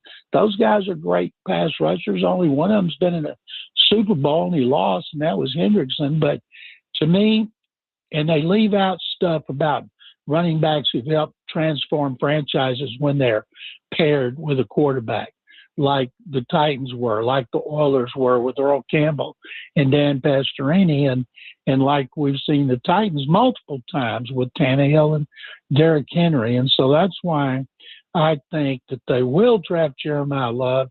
And if they don't, the cheering will be so loud in Houston, Jacksonville, and Indianapolis, you guys will be able to hear it in Nashville. I understand. I mean, Nick asked me earlier if it's between Bain and Love. I basically copped out and said I'd be fine with either one. But I certainly, as we've talked about, you get a playmaker for Cam Ward with Love at 4. That's only going to be a good thing. My question would be then, if you did that at 4, at 35, are you still looking at offense? Because I would, John. If the right receiver is there at 35, I'm taking him. He needs a receiver. He needs a running back. And if they pass up David Bailey from Texas Tech for Reuben Bain, I think they'd be making a big mistake because Bailey gets off the ball faster than any pass rusher in this draft. And I've watched him, and that kid is unbelievable, plays hard all the time, is a great guy. But how many games do pass rushers win? How many games has Myles Garrett won as a pass rusher? Has he scored touchdowns? What's he done? He's not like J.J. Watt catching 5 touchdown passes in one season. And I don't like to think I'm old-fashioned, Saquon Barkley went to the Giants and his record was terrible. Oh, then he gets to go to a new team and it's a good team and he wins a Super Bowl, which they left that out, of course. That is right. Absolutely. John, also looking at just elsewhere around the NFL, Dallas Cowboys, once again in the headlines. It seems to be George Pickens potentially won't see the offseason training camp, wherever that may be for the Cowboys. Should Cowboys fans be worried, or is this just something that comes status quo being a Cowboys fan? What the Cowboy fans should be worried about is how George Pickens acts and plays when he gets his big contract, whether he accepts the franchise tag, which is not going to happen. They'll work out a long-term agreement because it helps their salary cap to get a deal done. The problem is Jackson Smith-Njigba, now Puka Nacua, all of a sudden, those guys are jumping up over $40 million. I would not pay George Pickens that kind of money based on his history unless he had a lot of bonuses in there. People are just ignoring what he did with the Steelers. And it was a lot of the things he did were egregious. There was one famous play where he's standing by the goal line, a back, I think it was a running back, running for a touchdown, needed to block the last guy, and he just stood there and let the guy get tackled, and they ran it over and over and over. And I've always wondered, what was he thinking about that? But, you know, if it hurts the Cowboys, I'm all for it. And then also to a few draft prospects, one of them in particular, Clemson's quarterback, Avion Terrell, obviously is projected first-round talent, but had a little bit of a hamstring issue. Should that be a concern for his draft stock, and could that be a potential maybe second-round gift to some teams in the NFL? Nick, I don't think there's any injury unless it's your back, because the miracles of modern medicine, what the teams have as far as rehab experts, facilities, medicine, everything you need. A hamstring will heal if you give it enough time to heal and you handle it correctly. Even ACLs, which used to be, oh my God, his career's over. He tore his, they didn't call it ACL, anterior cruciate ligament. And then it got to be like, you know, FBI. We used it so much, everybody knew what it was. So I don't think there's any injury unless it's long term. And then Sean McVay said, I believe it was at the owners' meetings today, about weighing the opportunity of Kirk Cousins as a backup, considered trading Devontae Adams at the time. What are your thoughts on just that potentially happening? Well, if I'm Kirk Cousins and I want to be a chance to go to the Super Bowl and not play, then I'm going to look for a team like that. Plus, it could extend my career. And Matthew Stafford is going to be or is 38. But the way he plays, a pocket passer, his accuracy and arm strength do not seem to have debilitated at all. He throws as pretty a ball as anybody in football. You may have to sign 2 contracts before you get a chance to play. And Cousins is almost or might be as old as Stafford is. If I'm Cousins, I'm calling Arizona. And I'm saying, you need a quarterback. Give me a chance to compete with Jacoby Brissett. And on a 1-year deal, Cousins gets a chance to play at some point. He looks good. Cardinals are bad. They get a quarterback next year. Makes him a more attractive free agent. John McClain is with us here on the program. You told us a story about Bud Adams in the bathroom at the owners' meetings. Are there any others that stand out to you?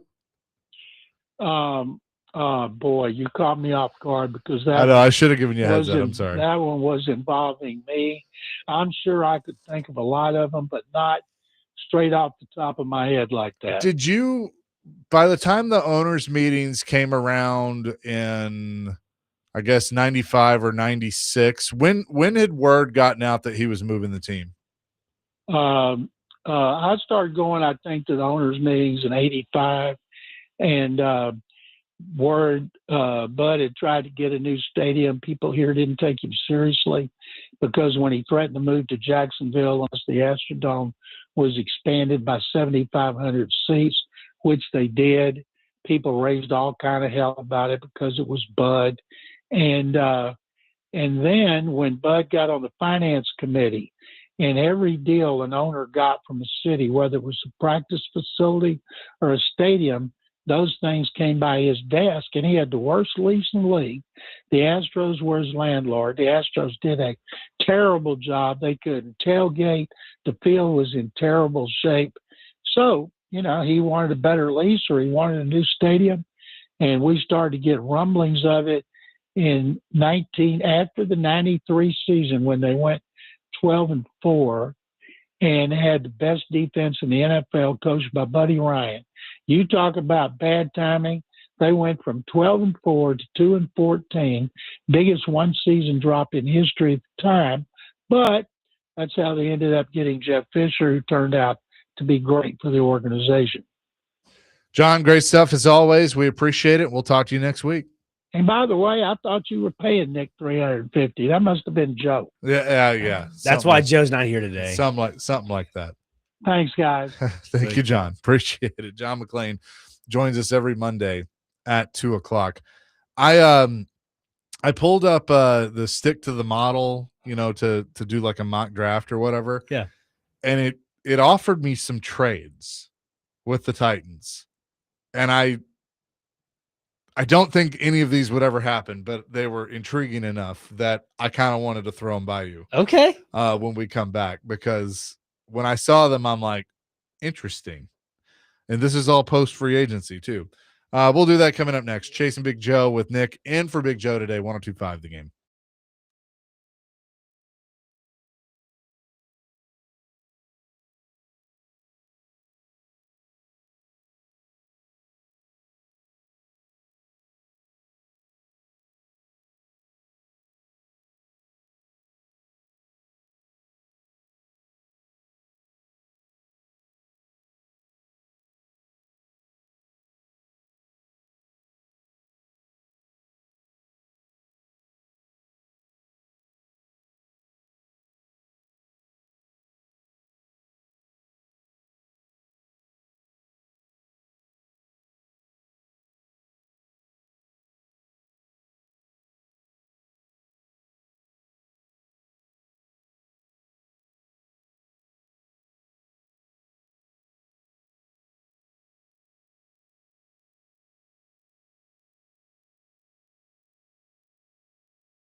Chase and Big Joe broadcasting from the Busy Bee Plumbing, Heating, and Air Conditioning Game Nashville studio. Some of the $99 yearly Beehive membership, where the buzz is always about great service. And our fine show is presented by the Omni Nashville Hotel. We'll be there on Thursday. Dr. Crane, Nick Frazier in for Big Joe through Wednesday. And JoJo will be back on Thursday. Brandon Bigsby hanging out as well. Appreciate John McClain for joining us. You guys have been using the Stick to the Model website to do off-season simulations when it comes to the Titans. And I was like, I'm going to look at the draft. Well, the roster is set currently after free agency. And so I then get to the trade offer portion, and I have been offered some trades. There are 3 teams in this simulation that have offered trades for Calvin Ridley. Oh, boy. The first being the Denver Broncos have offered me 2026 pick 108 and pick 111 for Calvin Ridley. Give that to me immediately. However, the Buffalo Bills have offered pick 91 and pick 126 for Calvin Ridley.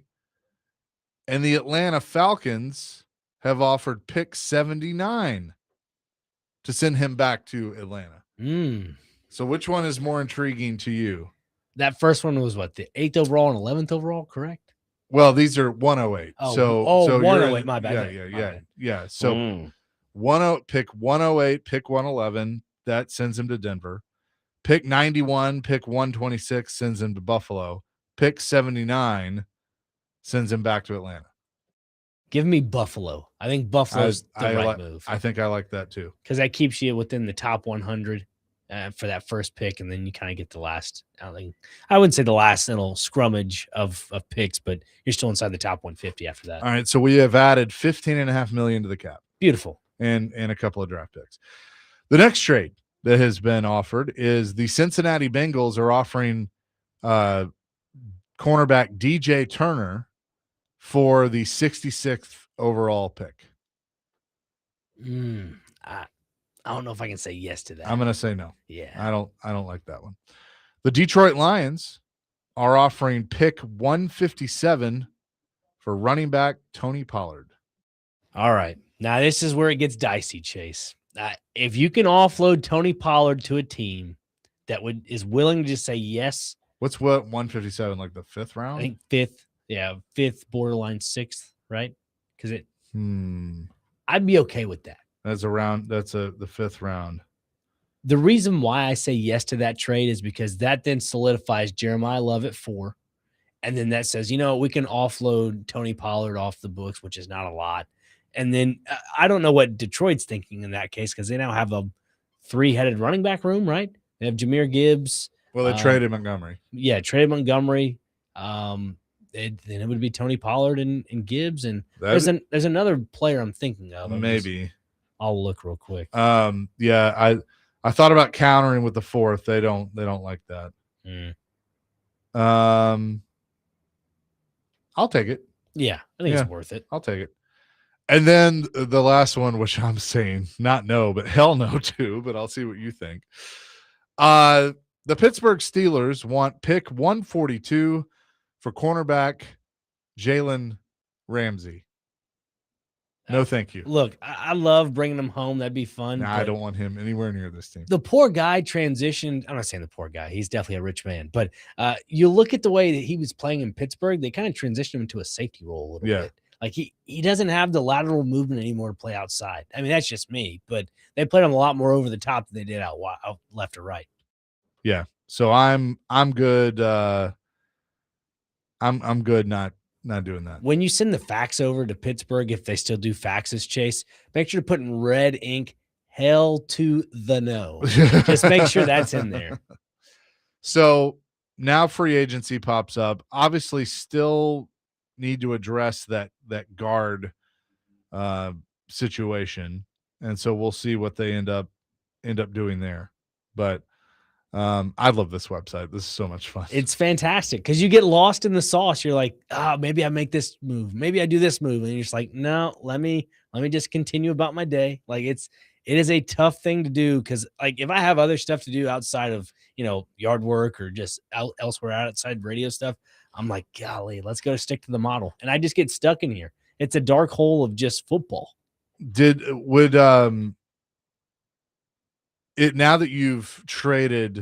that hypothetically we traded Calvin Ridley, receivers that are available, Deebo Samuel's out there, Tyreek Hill, no thank you. Stephon Diggs, no thank you.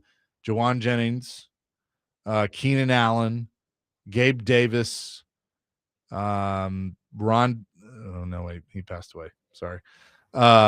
Should probably take him off of here. It's all right. T's and P's. So I mean, are there any receivers that you would consider? I mean, you mentioned Jawan Jennings. At that point, you open up $15 million, getting rid of Calvin Ridley. I think you can do that now. You can go sign, Jawan Jennings to whatever he wants per se, because before you go into all this, the Titans roughly had $68 or $63.5 million. So you have funny money to play around with. If you open up 15 more million, that's enough to put a guy like Jawan Jennings on this roster. What if we said we're gonna offer him a 1-year deal, a 1-year prove it deal? His market value is 13.2. I'd do that. I would do that. I don't think he would say yes. I think he's looking. Well, let's see. He's looking for something that's like 3 years. 1 year, 13.2. He takes it. Oh, okay. Okay. I have a question for you guys on the Jawan Jennings front. Do you think that might be redundant of signing Wan'Dale Robinson, considering that both of them primarily operate from the slot? Potentially. Yeah. I mean, I think that it's a fair question. Yeah. I think Robinson can play a little more outside than maybe he has. But I mean, that certainly is a risk you run into. There's a difference when it comes to high balls and matching stuff like that, because Jawan Jennings obviously has the size over a guy like Wan'Dale Robinson. I mean, that's a fair point. I mean, I could see Jawan Jennings making a little bit more outside movement than there is playing him in the slot. I think they may flex him out. If that is the case, if he comes to play for Tennessee. Okay, so we have been asked, what do you think the Titans get for Will Levis? Let's do we want to see what we can find here? I'm thinking maybe a 7th rounder. I think that's pretty fair. 7th round, maybe a 7th round and an autograph football for Matthew Stafford. I'm cool with that. All right, hang on. We're gonna add Will Levis here and pick a team. Los Angeles Rams. The Rams? Yeah. All right. Let's see. Los Angeles Rams. We'll see if I don't think they have a 4th. They have pick 93, and then next is pick 207. I'll take 207, but if they want to give away 93, I'm right with that too. It's a top 100 pick. Let's try it. I don't think they're going to take it, but let's try it. Pick 93.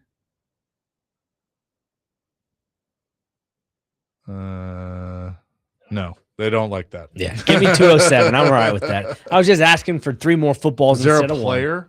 Is there anybody that on the Rams roster that I like? Let's see. That is a great question. I know they said they might consider trading Devontae Adams. Yeah. I don't think they'd take that straight up. I don't know if they do that straight up. And plus of all this stuff that's going on off the football field right now with Puka Nacua, I don't know if they're gonna use Devontae Adams as their safety net if Nacua is not available at the beginning of the season.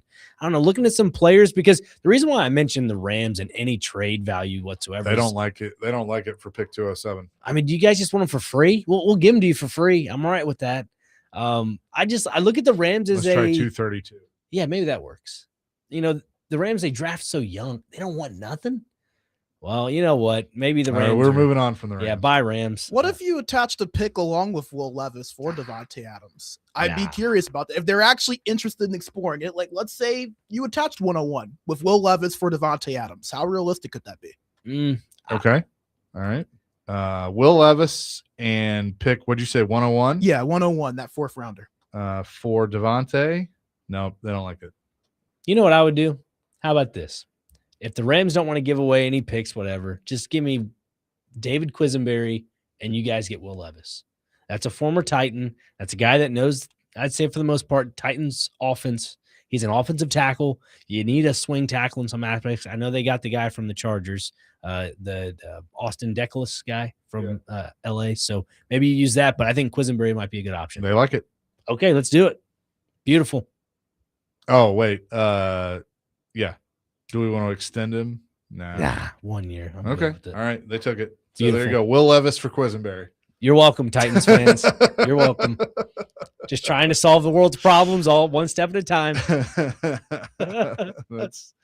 That's something. Because I love this website. I am very curious about Dan Moore Jr. this year. If he actually, I mean, again, wasn't terrible last year at left tackle, but you now have a core to build around, and you want to make sure that left tackle spot is solidified for the future. And if it's not, then obviously they have the opt out after this year, but would like to have something set in stone a little bit before you kind of just say, hey, you can play these 17 games this season. All right, here we go. A quick draft. Oh boy. Oh, sorry. It's doing like the instant pick. Yeah.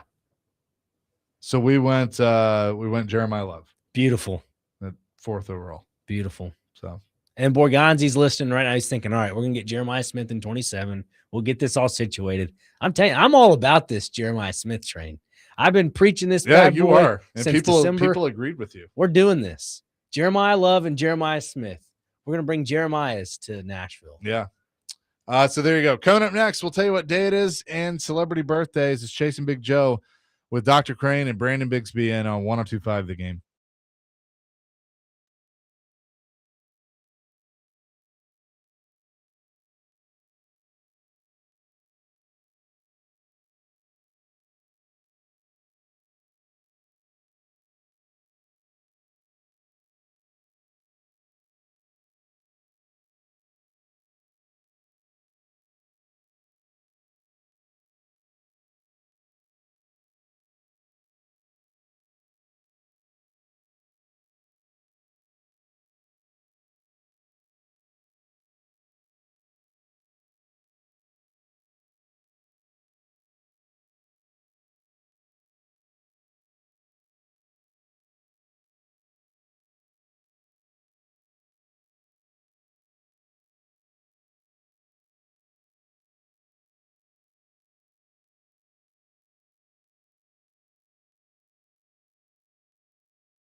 Chase the Big Joe, 102.5 The Game here on this Monday. We've been talking a lot of off-season stuff. Tennessee Brewworks, the official craft beer of the football off-season here on 102.5 The Game. Locally brewed, community-driven Tennessee Brewworks. Check them out. We always enjoy being there. DVD coming your way here in just a few minutes. But it is time. And I guess what we're going to do is you're going to do your normal thing, and then you're going to curate the birthdays today? Okay. Got the birthdays locked and loaded. I like that. With that, let's hit it. What day is it? And celebrity birthdays. All righty. First on the list, we have grass is always browner on the other side of the fence day. Thought it was greener. I thought it isn't always greener, so I guess, okay. Yeah, I guess it's a different verbiage. National Doctors Day is today. We love the doctors. They do a great job. Fantastic. Appreciate the doctors. Let's see. Take a walk in the park day is today. So if you can go. We love going to the park. You take a walk. It's good. It's nice outside. Pencil day is today. So, everybody needs a pencil. You got to have one. I'm trying to keep it together. This is fantastic. He does a really good Joe's not impersonation. here. I just have to, it just happens. Got to do it. You got to do it. Joe's not here. He's in Key West. He's having a good time. And it fits the narrative here. National Virtual Vacation Day. He's on a vacation. He deserves it. He's working. He's a hard worker. National I'm in Control Day. Turkey Neck Soup Day. Never had that before. I've heard I've heard good things, but I'm good. I'll pass on the turkey neck. Yeah. Save the neck for me, Clark. That could be that could be a good question of the day, like the weirdest soup. Like weirdest dish. Yeah. Weirdest delicacy. Yeah, exactly. World Bipolar Day. Let's see. And then last but not least, Holy Monday. So the Monday before Easter. Oh, it is. Yeah, that's right. Easter coming up this weekend. All right. Celebrity birthdays. Brando, you ready? I do this. You versus me. Yeah, I got you got David James back there to help you. There is some good birthdays on this list. So all right. I'm ready for it. First, singer Celine Dion. Brando goes first. Go ahead, Brando. 56. All right. 59. 58. One for Chaser. Okay. All right. Next on the list, Eric Clapton. Guitarist Eric Clapton. Ooh, I'm going to say Eric Clapton is 74. Okay. I'm going to say 77. 81. So just on the outside corner there. Soccer player Sergio Ramos. Most notably played for Real Madrid. Brando. 35. 37. 40. Just missed it.